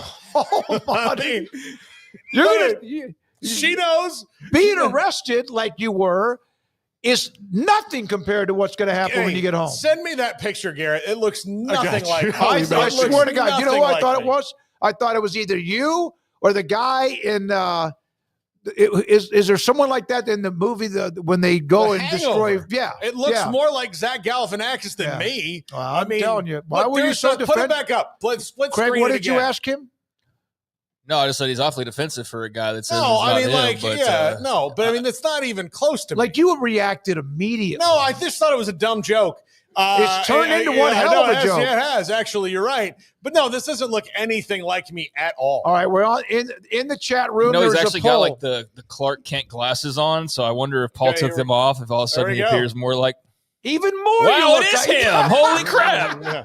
I mean, I don't know. I mean, maybe. I mean, like, I don't think so. I mean, I don't think he looks. He's got more hair under the lower lip, though. You got kind of an area that's not you. Well, no, you do have hair under your. No, lower. I mean, like my beard. So my beard, in the chat my beard is also a little bit more full than whoever this clown is. Andrew King Jiu-Jitsu. Does the mugshot look like Paul? 88% have said yes. Well, it does not look like me at all. Send me this. Okay, Wet Blanket has voted yes 500 times. Yeah, exactly. Yeah. MC Gusto, who's blocked. I unblocked him just so he could come in. I need to send this to Amanda. Split screen me back again. Send it to the hall monitor? Yeah, I sent it to somebody's got to take a picture of this and send it to me. So, because if I do it, I've got my camera in my face. So I got you. I'll email it to you. Okay, yes. still frame this. I need to still frame this. Okay. All right. Yeah, that's what I need. And look, maybe let me try. Let me try this. Dude, this isn't helping your case at all. This is hurting you. You should fire your defense attorney. Yeah, no, but he's also, I'm a little jealous. This guy does have more hair than me now. All right. From Alan, Paul was caught shoplifting. That's your twin brother. It's not you. And then old Barn caught. It is you, Paul. It is absolutely you. What's the latest in the poll result? Let me go back up to see if I can update it, and then we got to take a break. I don't know what it is, but it was 82%. A slight surge for Team Catalina. All right, when we come back, we've got some good stuff around the corner, including Phil Steele. Phil Steele's College Football Magazine, which is here on the table ever since it arrived. We will talk to the man that does this. Yeah, and while you're talking about magazines, shout out to Budge, right? Our guy, College Football Budge, yeah. Yeah, Tyler Budge. He came by the table while we were at Media Days. We had him on the show a couple months ago. I think maybe even less than that at this point. But he come by last year, said hello, told us he enjoyed the stuff that we do and gave us his preview magazine. I enjoyed that last year. And then came by again this year and gave us his latest magazine. And so I encourage you to go check out what will be CF Budge, I think, on Twitter. Yep. And go check out his preview magazine. I mean, it's like Phil Steele is like a one-man wrecking crew, although he does have people that help. But I think Budge is pretty much like a one-man endeavor for the most he part. busts his ass. And he puts together like a magazine, and it's pretty incredible work for just one person to do, like all the previews by himself, all that stuff. So if you just want to support content creators that are just doing good stuff, I just want to give a shout out to Budge for coming by and saying what's up and giving us a magazine. So appreciate you. Okay, my wife votes no. She says no. Okay, it's 84%. She voted no, and it went from 82 to 84%. Are you sure she voted no? I haven't voted yet. It's up to 85% now that I have. By the way, more importantly, who paid your bail? Again, not me. I mean, I was Paul get a few Modelo's in, and it's all uphill from there. Yeah, from Rick E. Yeah, no way. She says. Okay, well, she would know. She asked. Does she know you called her a hall monitor? Yeah, I mean, does she? All right, we got a break. It went up to 85%. Yeah, I know. I just voted yes.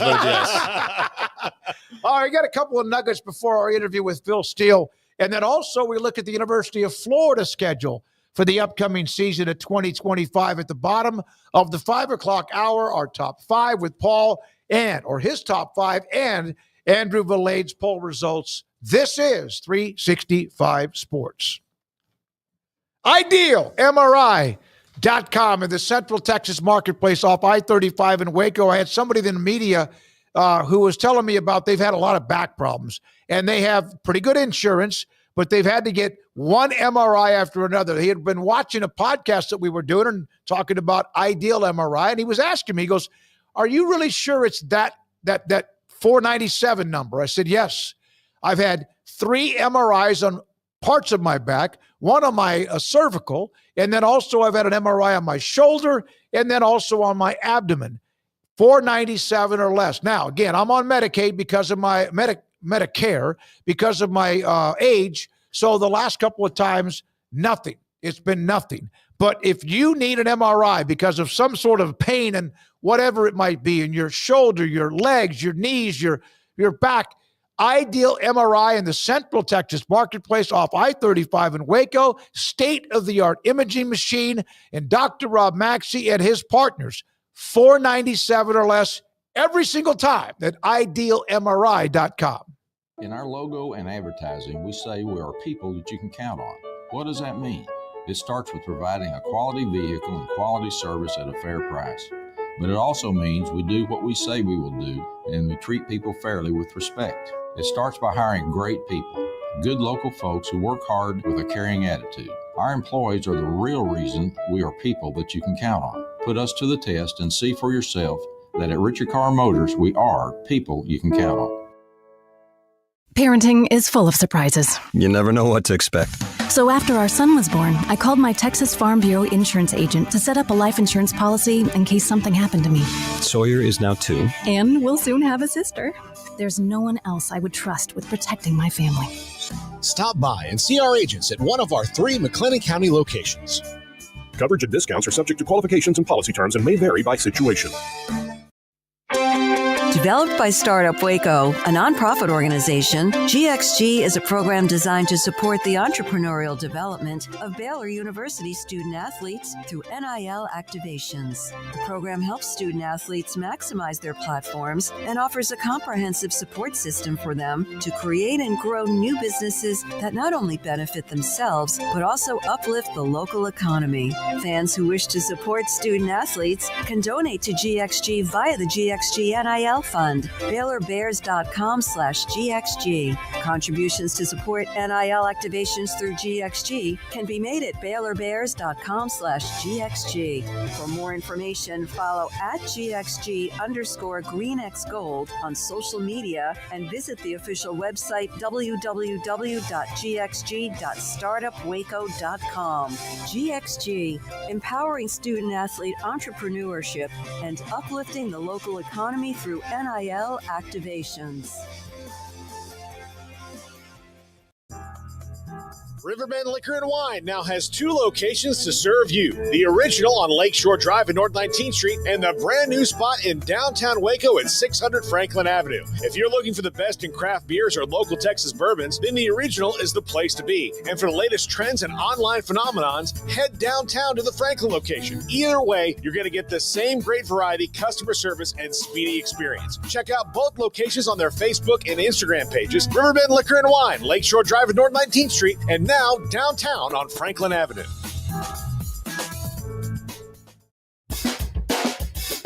This is 365 Sports. Check out the 365 Sports family of channels on YouTube. Is the Bible of college football. Phil Steele's 25 college football 2025 preview. 31 years. Paul Catalina, David Smoak, 365 Sports. 31 years, Phil. 31. And you're doing this despite all the changes and everything, it seems like, and it's always amazing. Do you remember, like, when you started this, the dream of getting this done? Yeah, absolutely. You know, when I started 31 years ago, I was at the age of 5, by the way.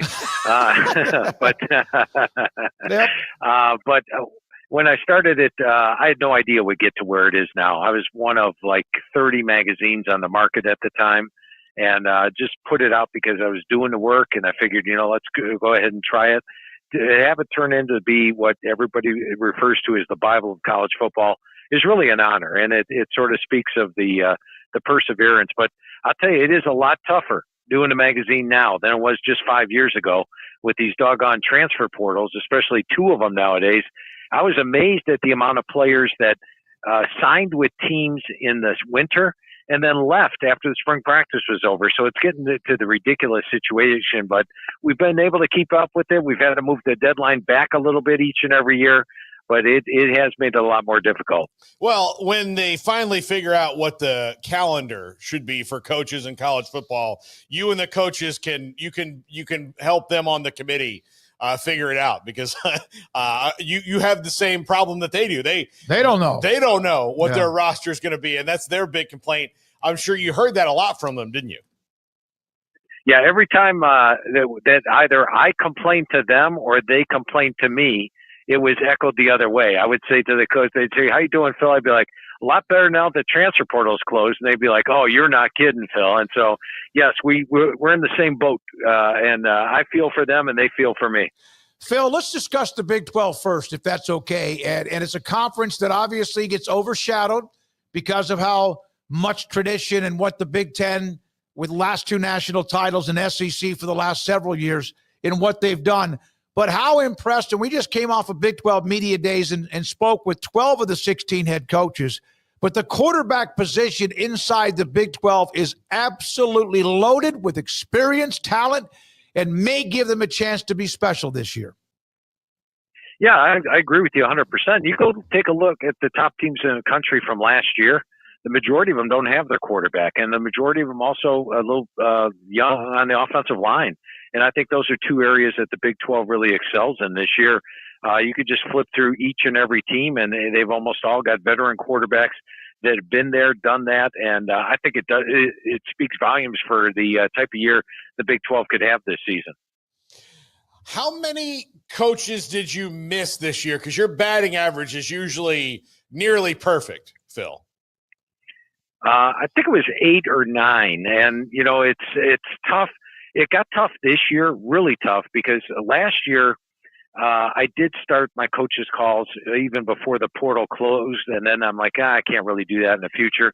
So this year I had to try to cram 136 into 1 month, but you can't even do that. You'd have the coach in and say, hey, I could do 12 o'clock noon tomorrow, but I'm booked up with 5 coaches for the day. So we weren't able to fit in all the coaches, but I think the total amount was 9 was the coaches that I didn't talk to this year. Phil, ASU, Arizona State, was picked dead last. They won it. They were really good. They were 1 play or a drop pass or a batted down ball away from being in the semifinals with the loss to UT at the end. Levitt's back, and they have a lot back. We saw a few of those players this week, but they don't have Scattaboo, who is kind of like the engine that could. Dillingham thinks they're fine and thinks they're really good. Your thoughts about the Sun Devils? Yeah, I agree with Coach Dillingham. I think they are really good. Love the fact that Sam Leavitt's back at quarterback. Remember, Jordan Tyson was there for the playoff game. He's back and had a big year. They have a veteran offensive line, outstanding defense. I'm really high on Arizona State. I've got them ranked number 15 in my power poll coming into the season. Now, I only picked them 4th in the Big 12, so you're scratching your head a little bit, wondering why. But a lot of it has to do with the schedule. I think there are 7 really good teams in the Big 12, and unfortunately for Arizona State, they have to play Baylor on the road, Utah on the road, and Iowa State on the road.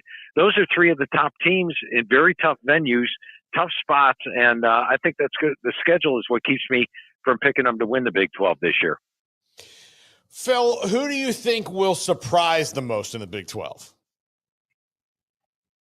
If I'm looking for a surprise team, one that nobody is looking at, I would have to go with the Cincinnati Bearcats. I think Scott Satterfield has clearly the best team he's had since he's been there. They've got a veteran quarterback in Brendan Sorsby. I like what they have a running back with Tyree Walker and Evan Pryor. The offensive line's a veteran unit. Defensively, they've got 8 starters back, looking extremely strong there. And remember, last year they opened up the year 5-2, faded down the stretch. I don't think you're going to see that fade this year. So if you're looking for a team that I'm absolutely sure nobody is going to pick near the top of the Big 12, that would be Cincinnati. Watch out for the Bearcats this year. Yeah, they got a quarterback that's a big one, and we saw him. Yeah. So, it's funny you mentioned that, because when we talked to Scott Satterfield the other day, Phil, he had a glint in his eye when he was talking about his team, the kind of like where somebody knows a secret that you don't know. Like he's got a confidence about them for sure. Yeah, and that's what I got when I talked to Coach Satterfield, went over the team with him. I got that confidence level, and going over the players. They're deep squad. This is his first 2 years. He had inexperienced squads. In fact, last year, they were number 112 on my experience chart. This year, number 26. They are my number 8 most improved team. So I agree with you guys 100% on that. Boy, he did. He could see it. He was edgy about it. Kyle Whittingham, Utah was a disaster, and they also were almost all but held hostage because of the Cam Rising injury and was he available or not. He miserable. He was still miserable and should be miserable because Utah has been good, as you know, under him. but he likes what he has with Dampier. And he also said that he might have the best offensive line he's ever had, and he's been coaching, as you know, for quite some time.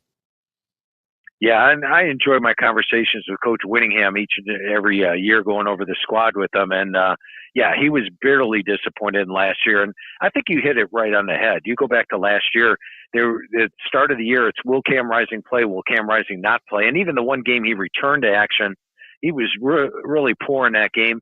At the end of the year, they had a fifth-string quarterback starting their final two games. I look for much better quarterback play. Now, they bring in Devin Dampier from New Mexico, who shocked me last year. I did not expect New Mexico.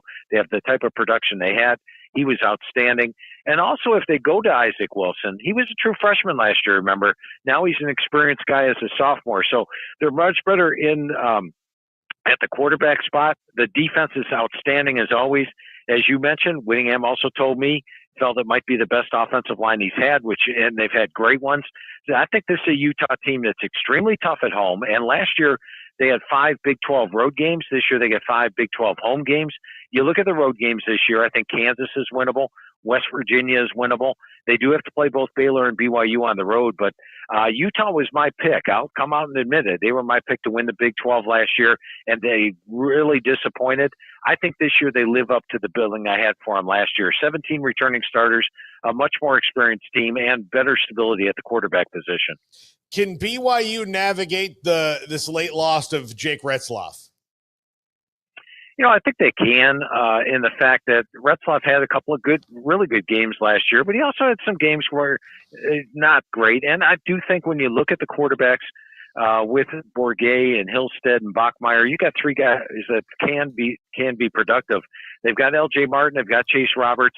And I'll tell you this, I picked BYU 7th in the Big 12, even though I listed Retzlaff as the starter because I was not expecting Retzlaff to play this year. So that's why I picked them lower at number 7. But I think they're a team that with Sataki always gets the most out of the players that he's got on hand.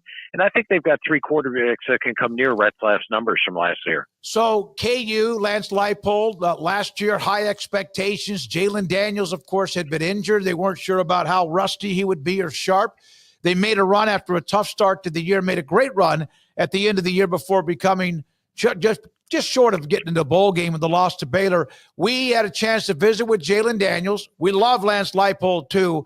Daniels is a special young man, seems to be healthy. And what does a healthy Jalen Daniels mean to them? Oh, a lot. I mean, you go back to where he was a couple of years ago, and he was dynamic and almost unstoppable at times. And then, you know, Daniel Hishaw at running back is a guy that he's tough to tackle. He's got great size. And if he's 100% healthy, that's a nice combination with he and Daniels.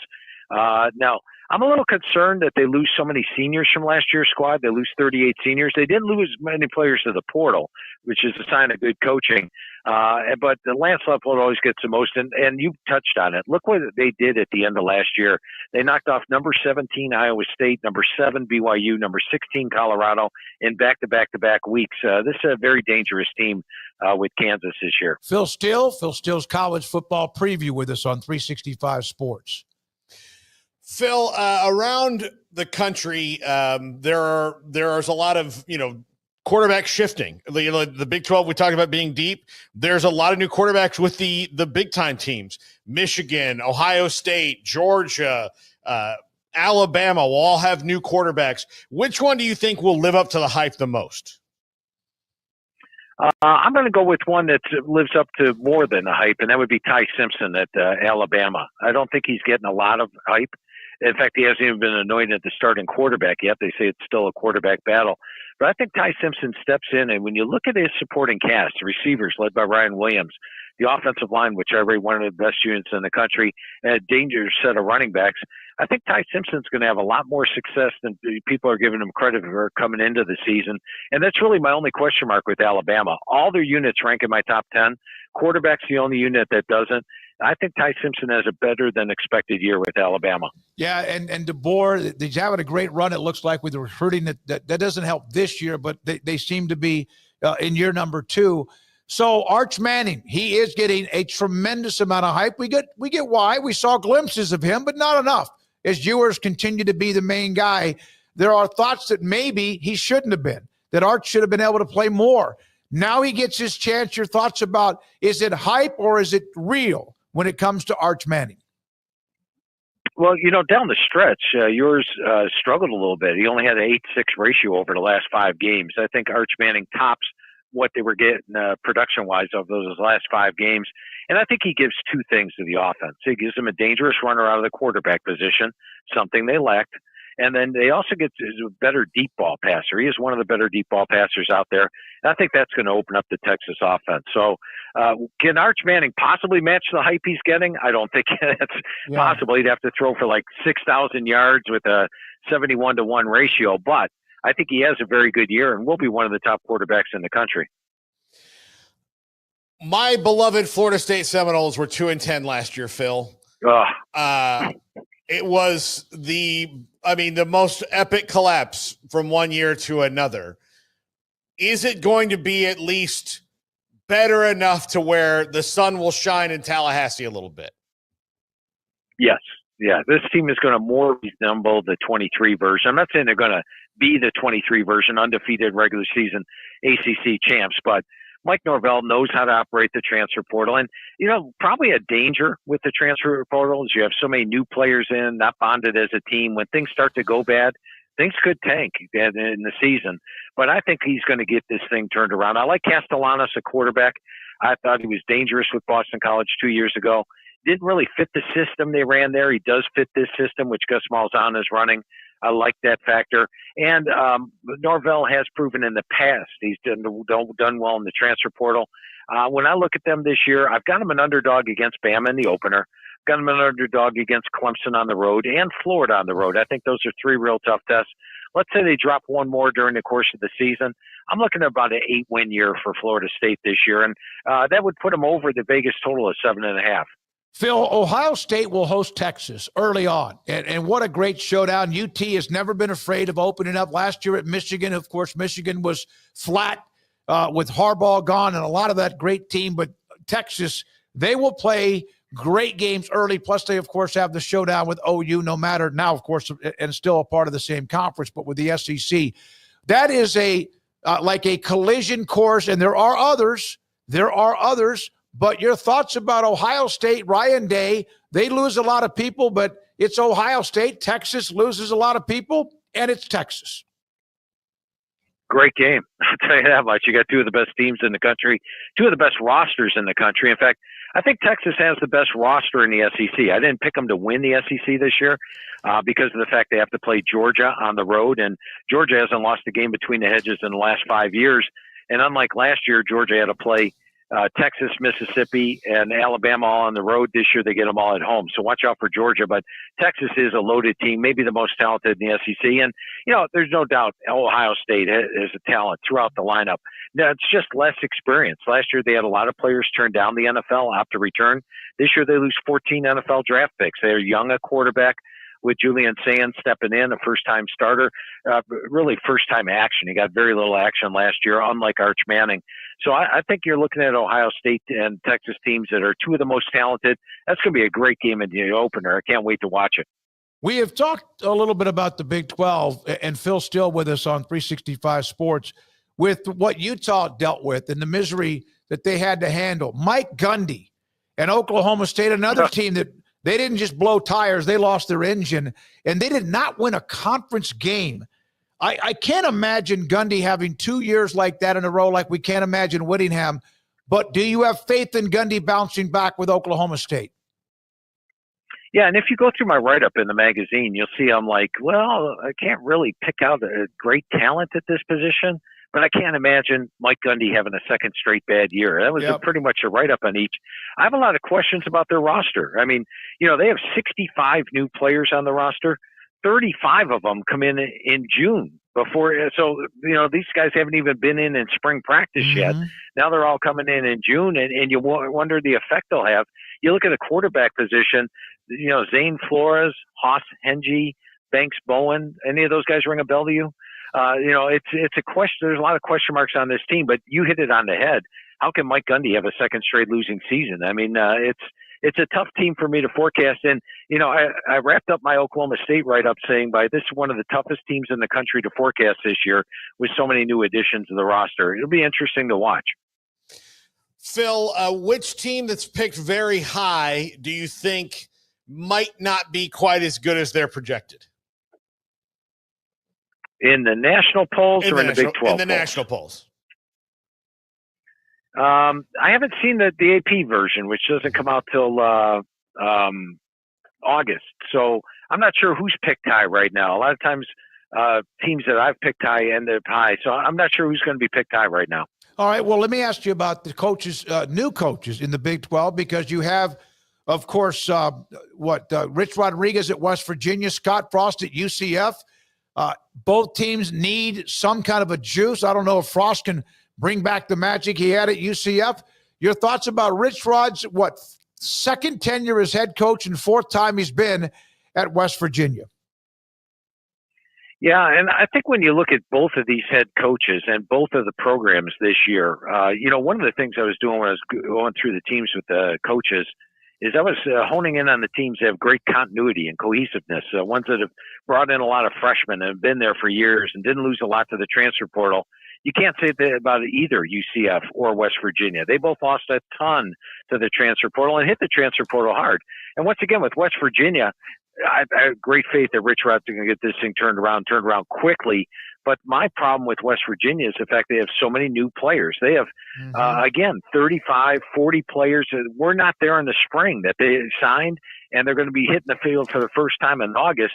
How do you put a team together that quickly? Now, I will say this. Rich Rod did it at Jacksonville State. I picked them last the 1 year at Jacksonville State, and they finished up there near the top. Can he get this turned around? I think the Big 12's a little bit tougher.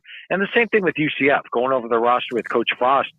He likes the talent they have at almost every single position, but it's a lot of newcomers, a lot of guys that haven't been there before. How quickly can he get them integrated? So those would be my two questions for both the first-year head coaches. There's a couple of teams that are getting a lot of attention. One, for sure, because of the offseason that Texas Tech has had, what they've been able to do with their transfer portal, what they're doing now with recruiting, what they're doing with their NIL. We had Cody Campbell join us in Frisco. In fact, on Wednesday, their expectation level is more than just kind of being okay.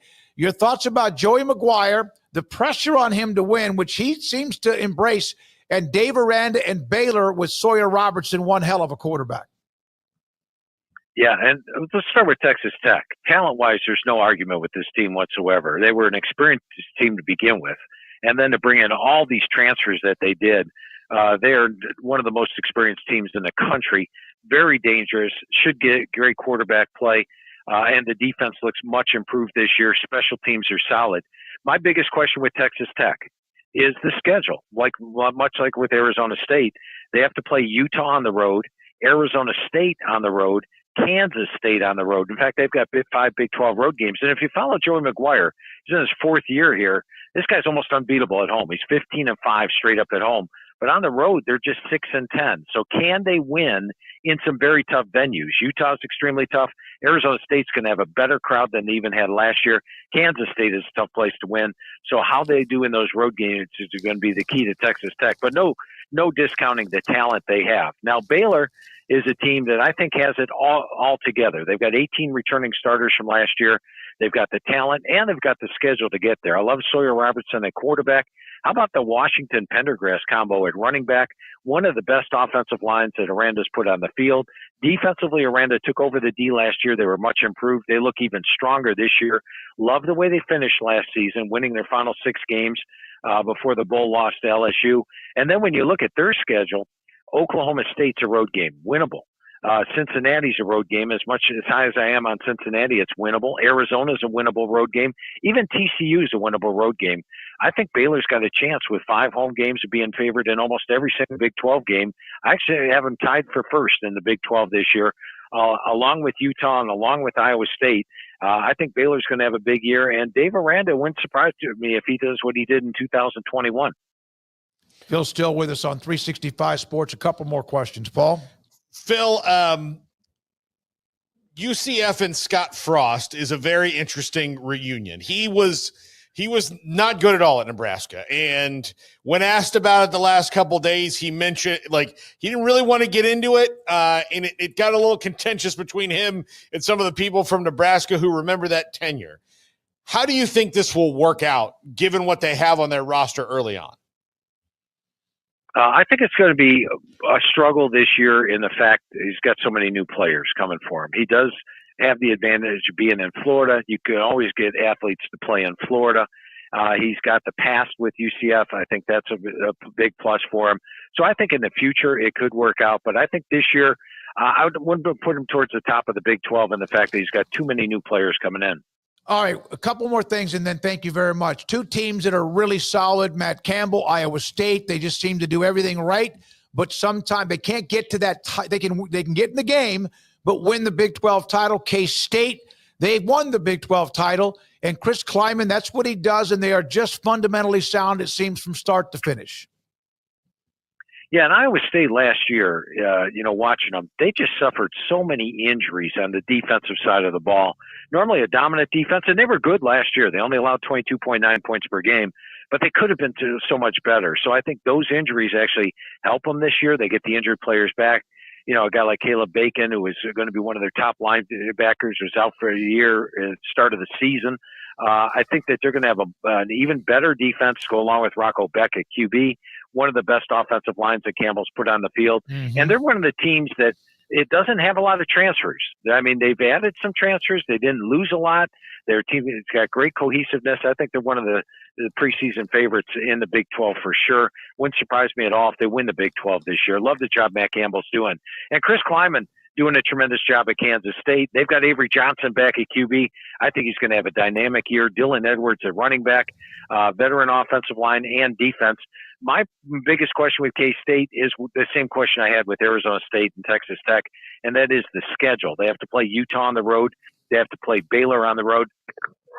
Excuse me. And they play Iowa State, of course, in Dublin, and that's a pretty tough task to come off the trip to Europe and recover. And I talked to coaches that played in England last year, like Brent Key from Georgia Tech, and he said it really affects you the second week after you come back. Hey, the second week after they come back, they're playing Army, the option for crying out loud. Yep. That's a tough test for K-State there. So the schedule had me picking Kansas State tied for fourth this year, but they are a clear-cut contender. 31 years. Phil Steele has done this phenomenal magazine. You can buy it for $19.99. The digital is $19.99. Get free digital with a hard copy magazine purchase at philsteele.com. That's STEELE. We have always enjoyed the knowledge, the insight, the history, tradition, and what you do. As I said, you flew into the teeth of COVID and didn't blink, and you're flying right into the teeth of NIL transfer portal madness and didn't blink. Nearly 350 plus pages of greatness with Phil Steele. Get it. It's worth it. Get 2 copies. Take one to work with you and sneak a few looks, and also one for when you're at home watching the game. Phil, we appreciate you so much for being a part of the show. Hey, always enjoy the conversations with you guys. Appreciate you having me on. Yes, sir. Phil Steele. Phil Steele's college football 2025 season preview with us on 365 Sports.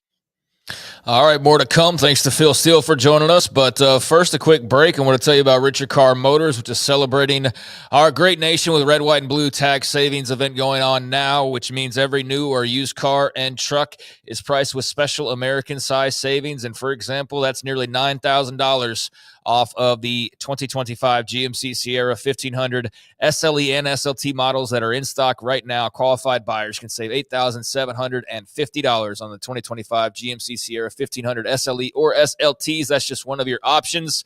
If you want to go a completely different route, like the EV route, for example, you can go check out the new Cadillac Lyriq. All-wheel drive Lyriq offers 500 horsepower. Will go 0 to 60 in 4.6 seconds and has a single charge distance of over 300 miles. So just a little bit of their new offerings there for you, but a lot of pre-owned cars on the lot. And, of course, just their great service department. If you need to get your tires fixed up, body work done, they can take care of that. They are a one-stop shop. So looking for pre-owned, brand new, or just some repairs, they can take care of you over at Richard Carr. Locally owned, locally run, and celebrating 26 years of business in the Waco area. Do business with a dealership that gives back to the local community. Deal with people you can count on at Richard Carr, Buick, GMC, Cadillac. Automatic Chef is your local vending, office coffee, and micro market provider, delivering outstanding service to break rooms all over Central Texas for over 50 years. Automatic Chef brings the best products to your location at the best prices. With hundreds of choices in fresh food, coffee, snacks, and drinks, let Automatic Chef tailor a break room solution to your needs. Make break time great again with Automatic Chef. Automatic Chef Canteen, 6900 Imperial Drive in Waco, or online at automaticchef.com.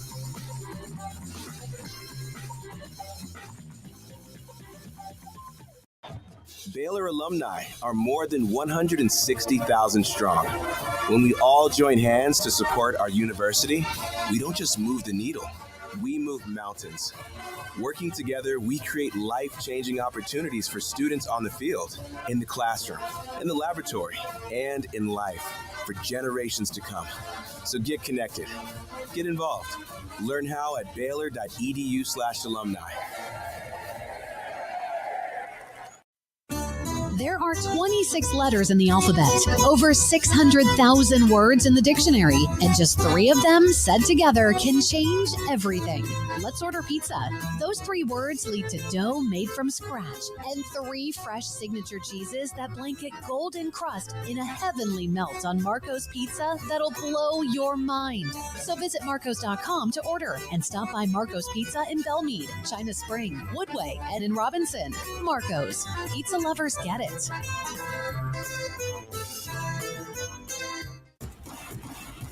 Penny Clinic Men's Healthcare in Woodway is now proud to offer you men an exceptional weight management body sculpting product called semaglutide, also known as Ozempic or Wegovy.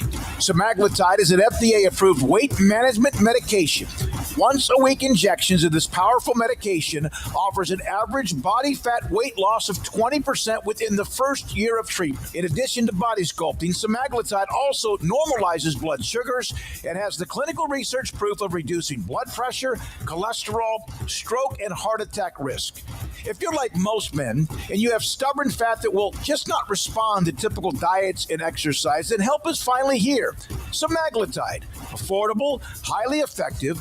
Google search Penny Clinic Waco and reach out to the Penny Clinic team today for a free consultation with Dr. Petty to see if semaglutide is right for you. Go to pennycliniclowt.com.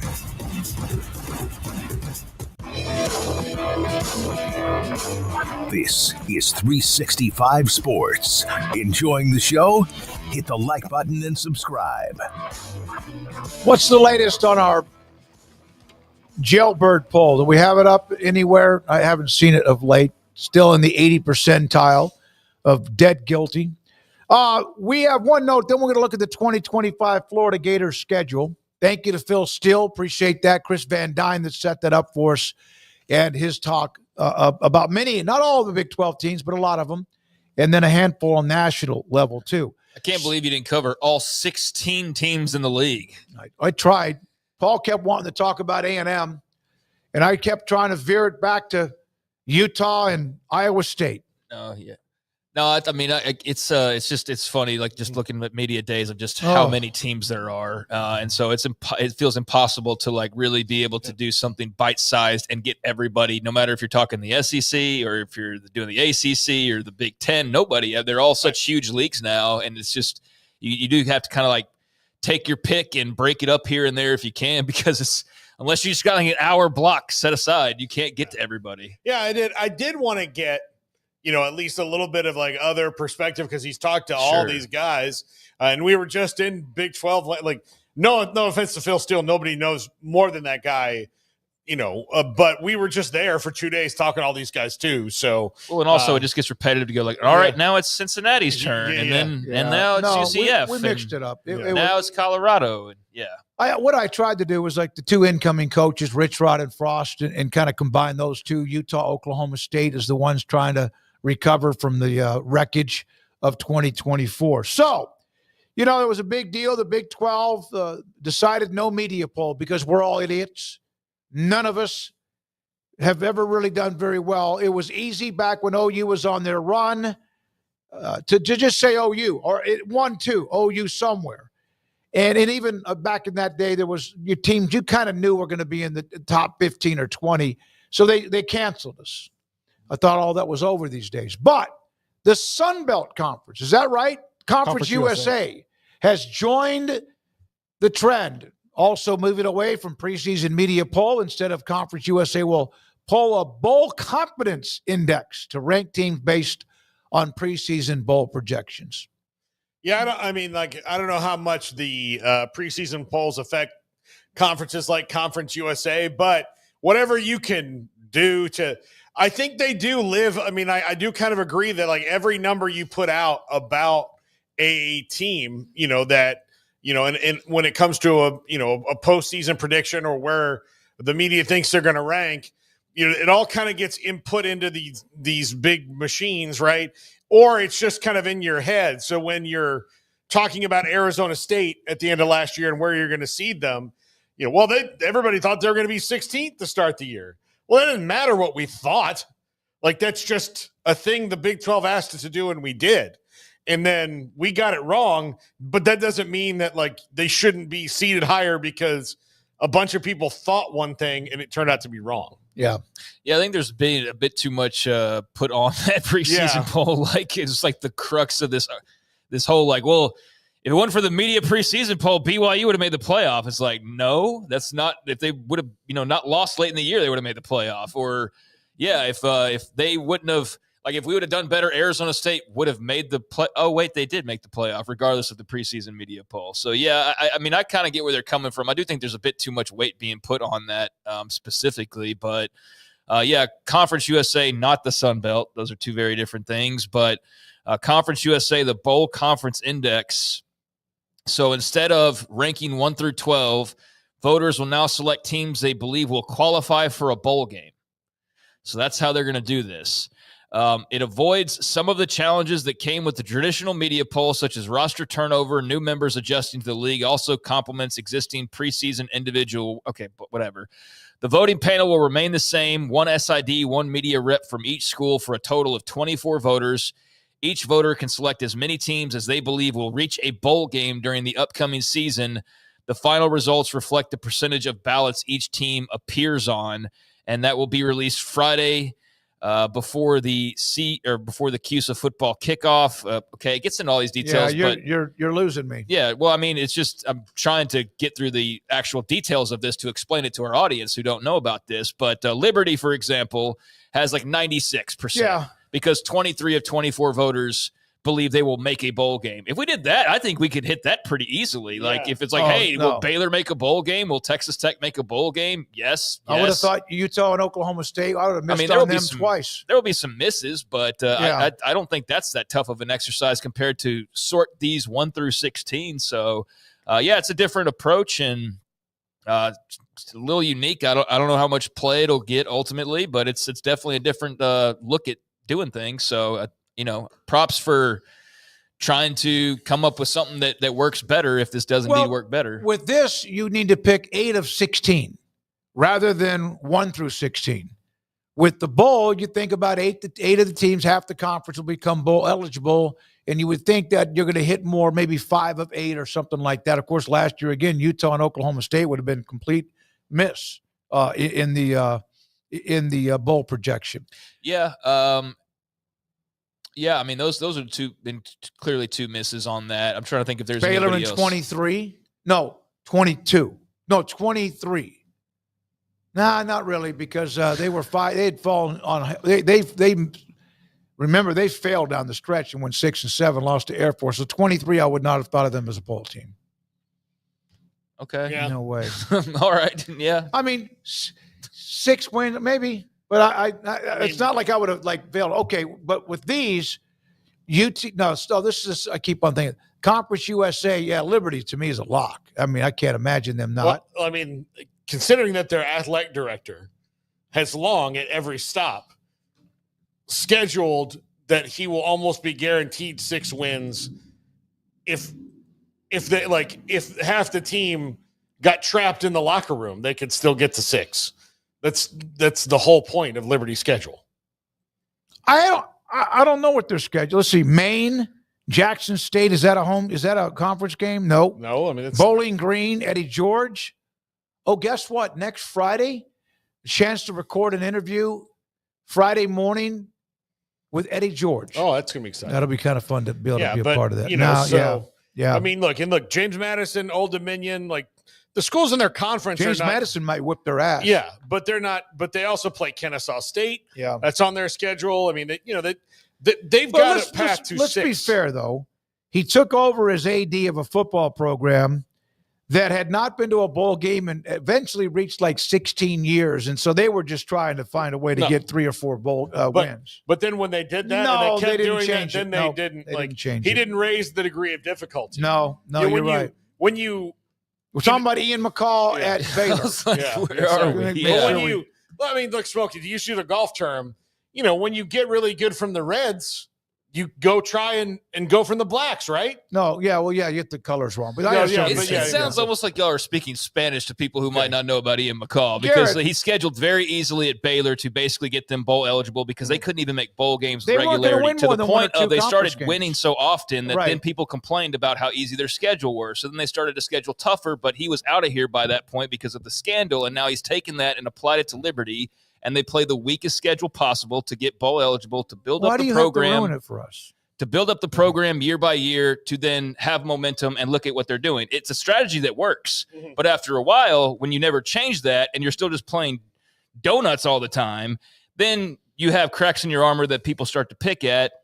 And Liberty's already easy to pick at anyway. So, you look at their schedule, and it's like, when are you going to play somebody that matters in your regular season if you're a hater of theirs? But in terms of the original topic, which is the CUSA Bowl poll, then yes, it should be like 100% that Liberty is going to make a bowl game pretty much every year based on what they've done and based on who they schedule. So, that one should be like an automatic yes. I don't know about the rest of the league, but that one should definitely be a yes. And so 96%, if not 100, would be the expectation there for the Flames. But it's also why they're not going to get a lot of respect in a lot of cases. And when they get their big shot against Oregon a couple of years ago and just completely get demolished, that doesn't work in your favor when you're trying to be considered one of the more respected schools. In 2010, they made their first bowl run in forever. That was RG3 coming back from the knee injury. They beat Sam Houston State in Buffalo and beat Rice. And then, of course, they forgot the TCU as a rival, got crushed by Andy Dalton. Way to go, Big 12. Way to go, Big 12. All right, Florida, the Gators. The schedule.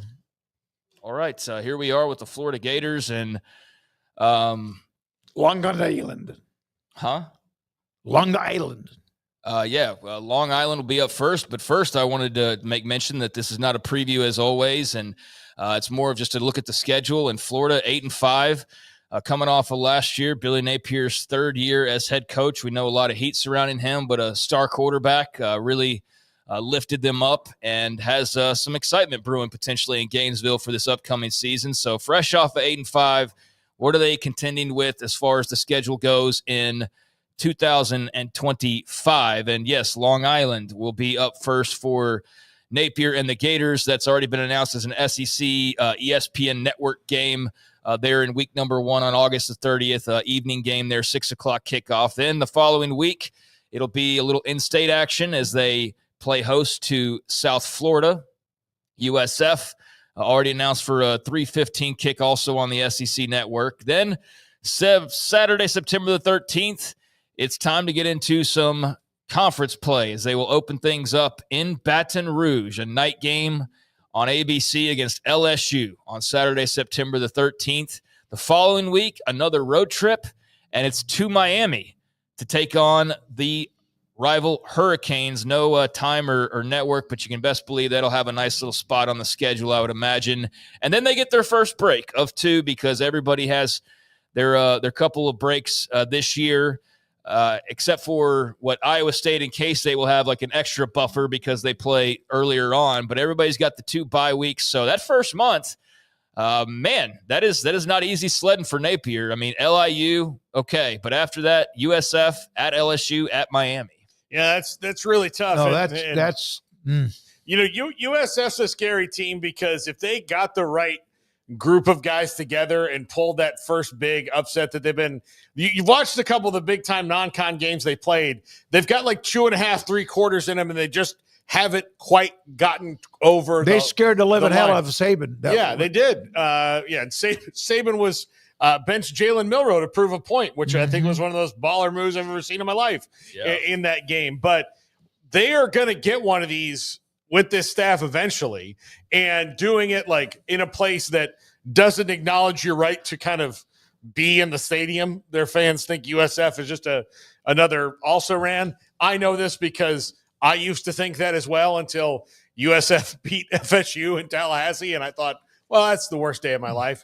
But yeah, they come in and they do those things. So that's a fun, scary non-conference game, trap game, especially given that you have LSU and Miami right after that. One of your, I would say, your third biggest rival in LSU? Definitely your third biggest rival. rival. Third biggest rival in LSU on the third game of the season.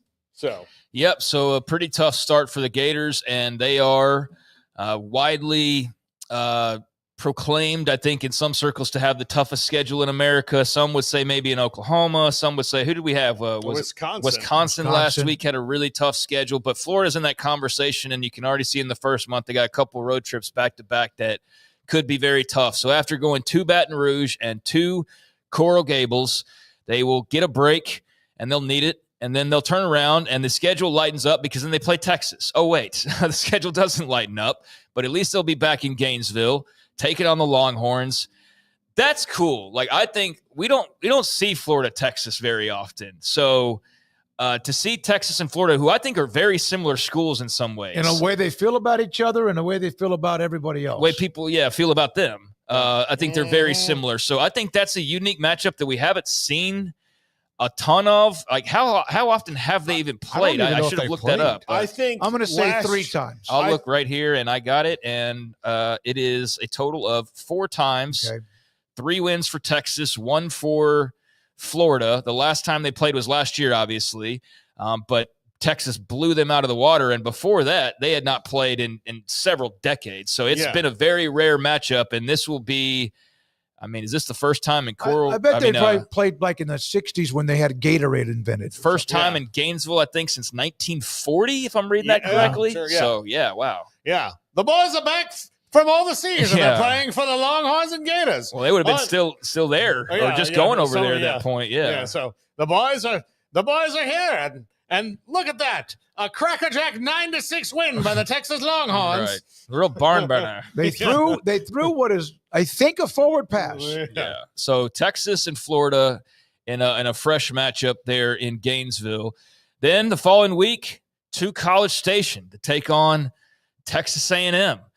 So they get the Texas schools back to back. Then it's to Starkville and Mississippi, it's at home for Mississippi State on October the 18th, and then they get their second and final break. So that middle stretch, you just get the 3 games, but you've got Texas at A&M and Mississippi State at home. Man, LSU, Miami, Texas, and A&M. 4 straight. Yeah. But with a bye week in between. So Billy, at the end of that, I'm going to tell you, Billy Napier is either going to get a 5-year extension or it's going to be last year all over again. Yeah, it'd be another one. He better.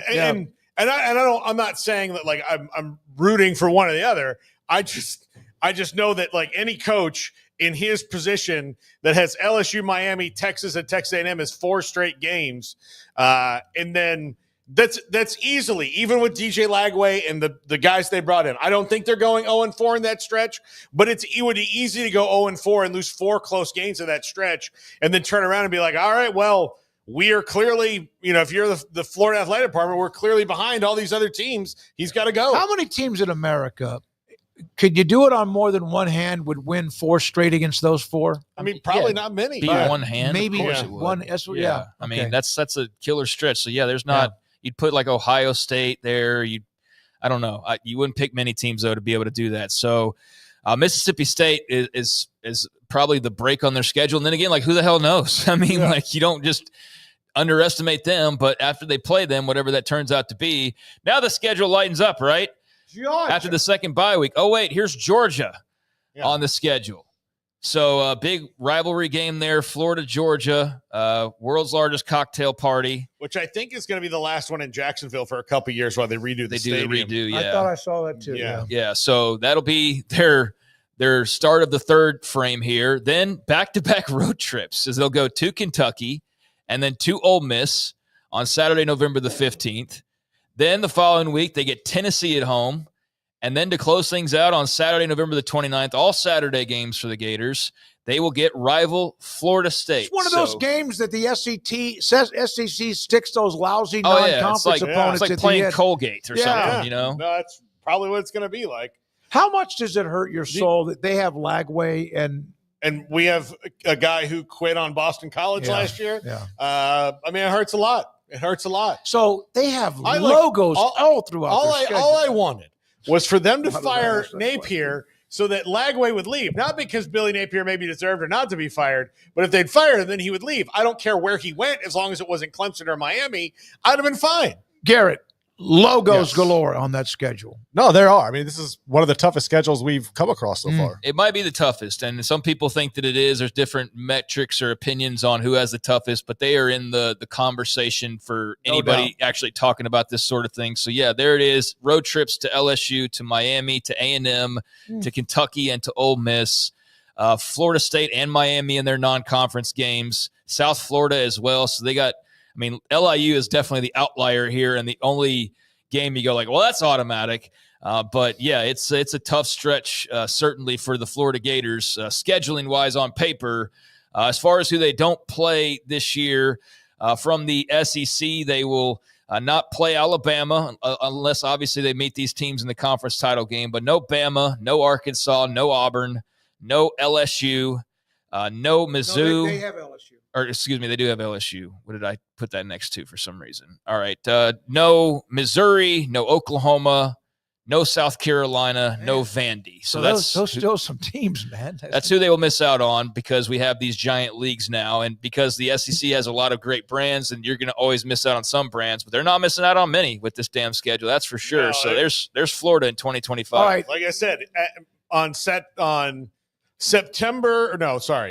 October the 12th, Billy Napier is either going to have the most money he's ever had in his life, or he's back on the proverbial hot seat, or they're going to put a sign in his yard again. Yep. So, you know what's interesting about the Miami, and Miami dominated the rivalry where Florida wanted to drop it. But do you know that Spurrier, as good as Spurrier was at Florida, from 1990 to 2001, do you know that Florida and Miami during his time only played once? Yeah, and then that's why they dropped. And that was the 2001 game in which Miami dominated them 37-20. Wow, that was the year before Miami's great 2001 team. In 2000, you mean they did? Yeah, it was a bowl game. I think it was a bowl game. Yeah, it was a bowl game. It was Sugar Bowl in 2000, January 2001. Yeah. Wow, that's a hellacious schedule. Well, look, the 2000 team was every bit as good as the 2001 team. Oh, yeah. They were. They just got BCS'd because they lost to Washington at the beginning of the year, but they didn't lose any game after that. That's when Miami lost to Washington Miami at home. Lost to Washington at home at the beginning of the year. Steve Epner didn't lose, but then got BCS'd for whatever reason. The computers thought Florida State was better, and Florida State went down and lost to Oklahoma. And but Miami was not in that game. And admittedly, as much as I was happy that Florida State was in it, I'm not completely sure they deserve to be. Excuse me. OU outscored Florida State. No, they beat them. Shootout. It was a shootout. What was it, 13-2? Yeah. 13-2. Thank you, retired stockbroker, for the $1 super chat. We appreciate you very much for being a part of that. That's great to have it. Appreciate that. S. Michael DeHart, remember, the mega load of a super chat a couple of days ago. We appreciate all of those. Paul, Craig, all right, anything else on Florida? Who do we have next? Who's on Monday? Oh, God. Georgia. It's got to be Georgia, right? Yeah, it's got to be Georgia. Yeah. All right, that'll be fun to see what their schedule will be like. All right, when we come back, we have Paul and his top five. Also, Andrew Valet with the college football polls, and we also need to say something about somebody that's been working with us and been incredible at what he does before he walks out the door. This is 365 Sports.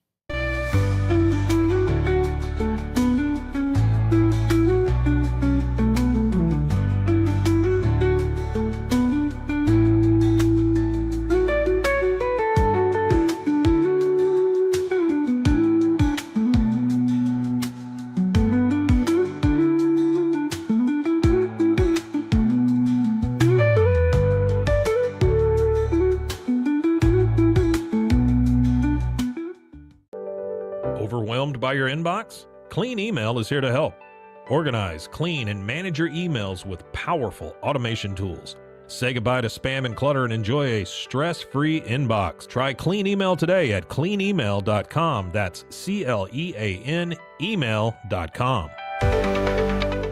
Founded in 1910, Samsonite is the world leader in durable, high-quality luggage and travel accessories. Made to the highest standards, our products won't let you down. We give you the confidence to get out there and explore. Inspired by the past, devoted to the present, and built to inspire a multi-generational future, Samsonite is here to elevate your journey. Travel with Samsonite and pack confidence every step of the way. Shop now at shop.samsonite.com. Samsonite.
This is Paul Catalina's Top 5.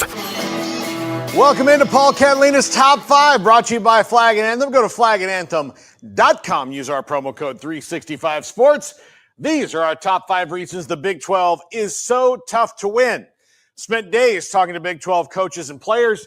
I hope you've seen all those interviews. And if you haven't, what's the problem, man? We did this for you. You think I get enjoyment out of meeting successful people? I do. But still, it's selfish of you to just sit here and watch this channel till you're willy-nilly, we're just here to please you. We're not people with hopes and dreams and emotions and feelings. Anyways. Number 5, quarterback depth. I couldn't pick a quarterback that I really wanted to showcase here, so I picked Shane Falco from the early 2000s movie The Replacement, starring Keanu Reeves and Gene Hackman. Anyways, as you can see, I'm in a jovial mood today. But quarterback depth. When you look up and down this league, there's really only 2 or 3 spots that are unsettled right now, and UCF is the one that's completely unsettled. BYU's unsettled, but they didn't think it was going to be unsettled. And then the rest of the league kind of knows who their guy's going to be. It's pretty impressive that you can go through the whole list and know who your guy's going to be and have multiple year starters. Even for a team that doesn't have high hopes, Noah Fafita, multiple year starter at Arizona. Rocco Beck going into his 3rd year as a starter. Connor Wegman at Houston, he was a starter at A&M before he got injured and then the system didn't fit him. So you've got guys with tons of starting experience. Caden Salter, 1st year starting in the league, but 3rd year as a full-time starter after 2 great seasons at Liberty. And that's not even getting into the upper echelon of the league, which I did with Rocco Becht a little bit. You know, like the Sawyer Robertsons and Avery Johnsons of the world that live out there. So week after week, you know you're going to get a team with a good quarterback. In a lot of conferences, sometimes you will get maybe a little bit of a break with a bus driver. There's not really many bus drivers in the Big 12 right now. It is the deepest quarterback league as we begin the season. Now, will the SEC and Big 10 have superstar young players that emerge this year? Yes, that's how college football works. But as the season starts right now, week after week, you're probably getting a good QB. You're also getting experienced head coaches week in and week out, guys who've been with their programs for a while or whose programs have been kind of implemented. Look, this year there's 2 new coaches in the Big 12. Scott Frost, who was at UCF before, and Rich Rodriguez, who was at West Virginia before. And he's come and gone throughout his life as a player and a coach at West Virginia, and he seems ready to hit the ground running. As a matter of fact, the reason I picked him for this example is he's got a quarterback, Nico Marchiol, who will be in his 1st year as a full-time starter, but not a first-time starter because he had to start over the years for Garrett Green. So even he steps into a quarterback situation that's at least got a lead off of first base, so to speak. And the head coach consistency in the league, top to bottom, whether you're talking about, recent upstarts like Deion Sanders or longtime people like Mike Gundy, even coming off a bad year. You don't want to face Mike Gundy every week. You don't want to face Kyle Whittingham every week. Kalani Sitake's been at BYU for a long time. Sonny Dykes is well into his tenure now at TCU, even though it doesn't seem that long. It's 4 or 5 years now. Dave Aranda's been at Baylor since 2020. The coaches have been in their spots for a while. Chris Kleiman's been at Kansas State for a while now, and that's good for the conference. Number 3, there's no alphas yet. Now, while that might be bad for the conference when it comes to the college football playoff as a whole, everybody's about the same year in and year out. Across the board. There's nobody that just has so much loaded talent. And look, we'll see what happens with Texas Tech in the way that they attacked recruiting on all fronts this year. But even still, I would say that Baron Morton, when it comes to listing the top quarterbacks in the league, kind of falls in the middle. Now, that's not a bad thing because, like I said, most of the quarterbacks in this league are good, but is he good enough to get them over the top with what they've added? All those things, but there's no true alpha dog that can just kind of walk into a room and steal a recruit like Texas and Oklahoma used to do. And look, that's through good Texas seasons, bad Texas seasons, good Oklahoma seasons, bad Oklahoma seasons. If you were recruiting a kid and they came in and decided they wanted him, usually they got him. Number 2, schematic differences. This is something we heard from coach after coach after coach, that every week, particularly on defense, everybody's got a different look. In other leagues, it's kind of the same. Moreover, week after week. Kenny Dillingham said that when he was in the SEC, their thing is the systems are the same because they've all kind of come out of the same system, and they just attack you with ridiculously highly recruited athletes. And that's very effective, clearly. But the systems are all pretty much the same across the board. But in the Big 12, you can, walk into Dave Aranda's defense or Matt Campbell's defense or somebody else, and there's a lot of innovation there. It's the same on offense. This used to be a grip it and rip it, wide open offense league. Well, that's not really how it is team to team now. Yep, Texas Tech will do that. Arizona State kind of has their own thing with Kenny Dillingham. Jake Spavital's offense at Baylor, spread concepts, but I wouldn't say it's grip it and rip it to the Bryles days. Iowa State's got a very, running game oriented offense, more so than widen it up in the past. So you can go through every single team and there's differences. The Bryles offense still exists in the Big 12 because it's at TCU. But week to week, you're getting schematic differences on both sides of the ball, diversity that you don't see in the other leagues. And number 1, the financial investment is in overdrive for all 16 teams. Absolutely in overdrive. And here's the other thing about that. Right now, it appears that all 16 Big 12 teams are investing to at least a similar level. Now, maybe nobody's catching Texas Tech this year, but everybody's trying to, and everybody kind of knows what the ball game is and they know what their resources are. As where sometimes in leagues you have teams that for a long time, in spite of being in some really great leagues and making a ton of money on their TV deals and all these great things, just don't care as much about football as the other teams do. Look, the ACC's problem for years was that they put basketball over football, and that allowed Clemson and Florida State, who both care way more about football than they do basketball, even on a great year like Clemson had 2 years ago. They care a ton, but they don't care that much when it comes to football. They will sacrifice basketball for football every step of the way. Well, that was not the case in the league, so you had some teams that week in and week out just didn't care as much as you did. Not the players, not the coaches, but the administration didn't fund it to the same level. Well, now everybody's kind of funded the same level. Everybody cares equally. Brett Yormark has them in lockstep when it comes to that, about improving the future of the league. So their money's making more money now, and everybody's pushing each other right at about the same level. Yes, people will spike up like Tech and spend more money in a given season, and people may not, have as much, or the players aren't there, but you'll see it won't be like this in the Big 12 program to program. It'll be more like this all the way around. And I hope you enjoyed that hand gesture that looked like I was a cat. Meow. Anyway, that's going to do it for us. Hope you have a good weekend. We've got 2 polls for you from Andrew Belade. Smokey, give the people what they want. Do we not have 3? Do we have 3? Before we get to the polls, no, let's do the polls. Here we go. The final results from the polls. What was your biggest takeaway from Big 12 Media Days and the Big 12 swagger returns? I saw a little bit of that because of the quarterback, some of the coaches, a lot of experience back. Your Mark's global push, quarterback battles and updates. There are some of those. And Coach Prime, the moments when he was on the podium, and he's kind of sounded like a grumpy old man with uniforms and a salary cap, and he didn't care about that salary cap when he got that check from Jerry. So those are the guys. Any in response to that, guys, with the biggest takeaway? I'm not surprised that Big 12 swagger returns wins. When this poll, when we have a lot of Big 12 fans that watch our show, but I do see that Coach Prime moments. There weren't that many. I mean, about 7 to 10 minutes worth, I guess, at his press conference. But I'm kind of fascinated by Brett Yormark and his push. He didn't do anything to make me happy about the NCAA tournament. He basically told me, in so many words, it's happening. So. He gave you a go to hell look, is what he gave you. I saw that. He was not listening to you, Craig.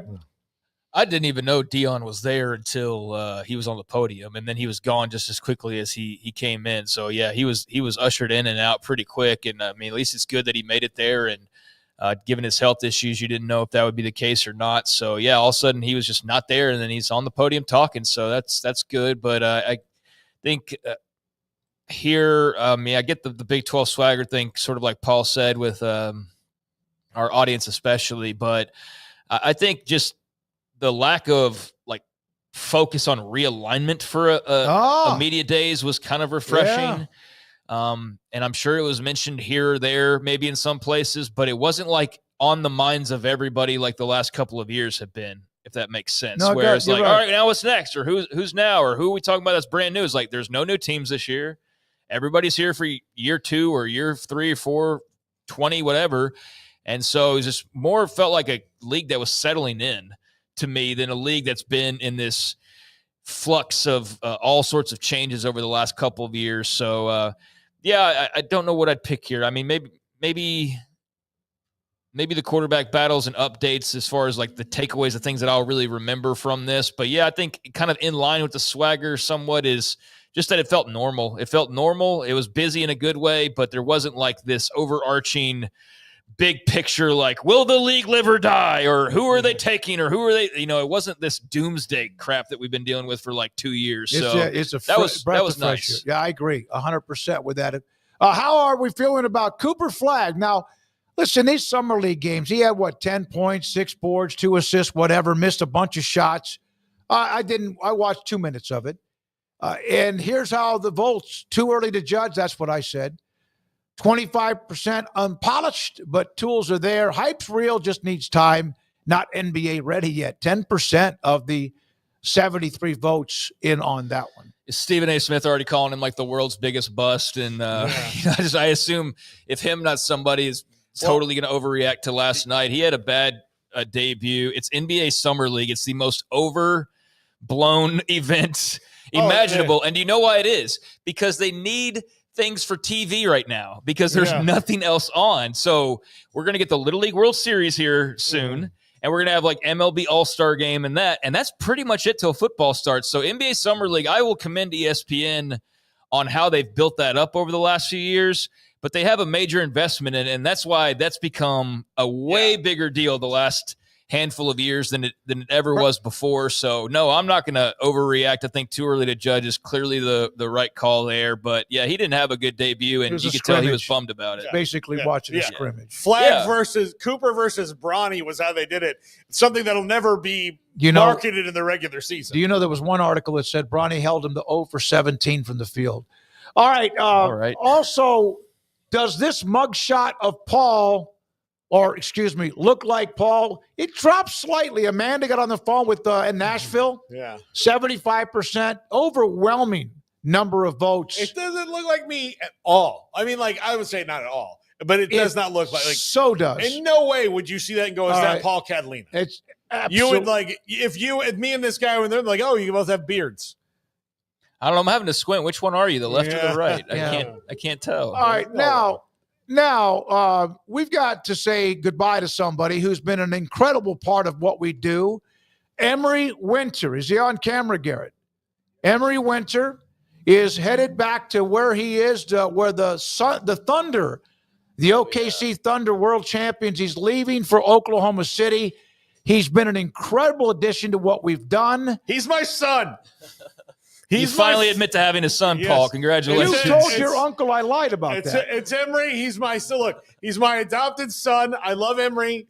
No offense to anybody here, Andrew, Garrett, anybody who's ever worked for us. It is absolutely. I'm just saying, Garrett knows. We've had this talk. Emory's my favorite. There's no second favorite. Innocent Emory's face. my favorite that we've ever had. He's my favorite. He's my favorite. He's a handsome young man. Emory, we hope that you've enjoyed and had as much in return as we have from you being here. Oh, yeah. Well, now that it's like actually happening, I'm getting a little emotional. But yeah, no, I've been here for 4 years and it has been so much fun. And I'm so thankful for y'all. Yeah, dude, you've been great.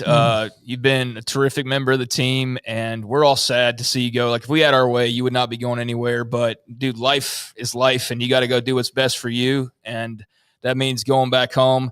I mean, the timing, the Thunder win an NBA championship, all of a sudden Emory's like leaving, and, I mean, that's kind of fishy to me still. But, yeah, if we had our way, he wouldn't be going anywhere. He's been a massive part of what we do and an excellent addition to the team.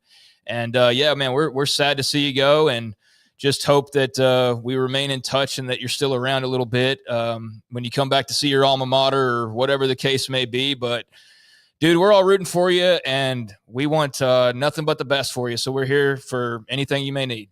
Your mother is here. She lives in town. Yes. So when you come back to see her, there you go. I mean, it's not as important, but it's pretty damn close. Go Emory, retired stockbroker, $10. Kim Coulter, good luck, brother. This is for you, $19.99. You're not getting a dime of that. Did you ever think you would go to the events that you got to cover when you started this job and you started getting into this business? No, I did not. Being able to go to the Big 12 Media Days and then the Super Bowls and the Pro Days, I mean, it has been such a cool experience. And, it's funny whenever I talk to all my friends and then also being able to, go to all the Baylor games and travel a little bit.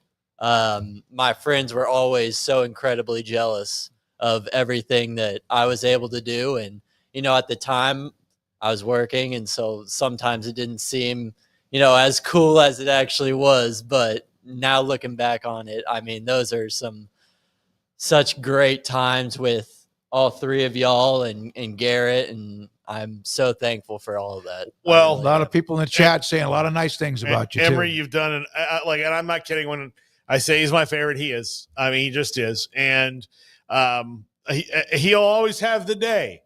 I'll just call it right now, February 5th of 2025, which we'll call Emory Gets Paid Sporonic on the show. Sporonic. I'm emotional. My son's leaving. You've just been in jail in the last few days. I've been in jail. My son's leaving. It's tough. Your life's spiraling out of control. It's out of control. It's out of control. Got a hall monitor. No, I actually introduced him as my son to some guys at Big 12 Media Days, and they went, "What?" I'm like, "No, I'm just kidding." Bracket Cat Super Chat by Emory. Emory, one of the things I'll say about you is that you worked your ass off, but we never really even heard you because you were, even whether you were here or not, and what you do with that 365 Sports Show is amazing. Brandon Rowe, who you'll get to know him. We'll start making fun of him next. Brandon Rowe, Andrew Valade brought him up. Corey Dickman met him, and he's on with us.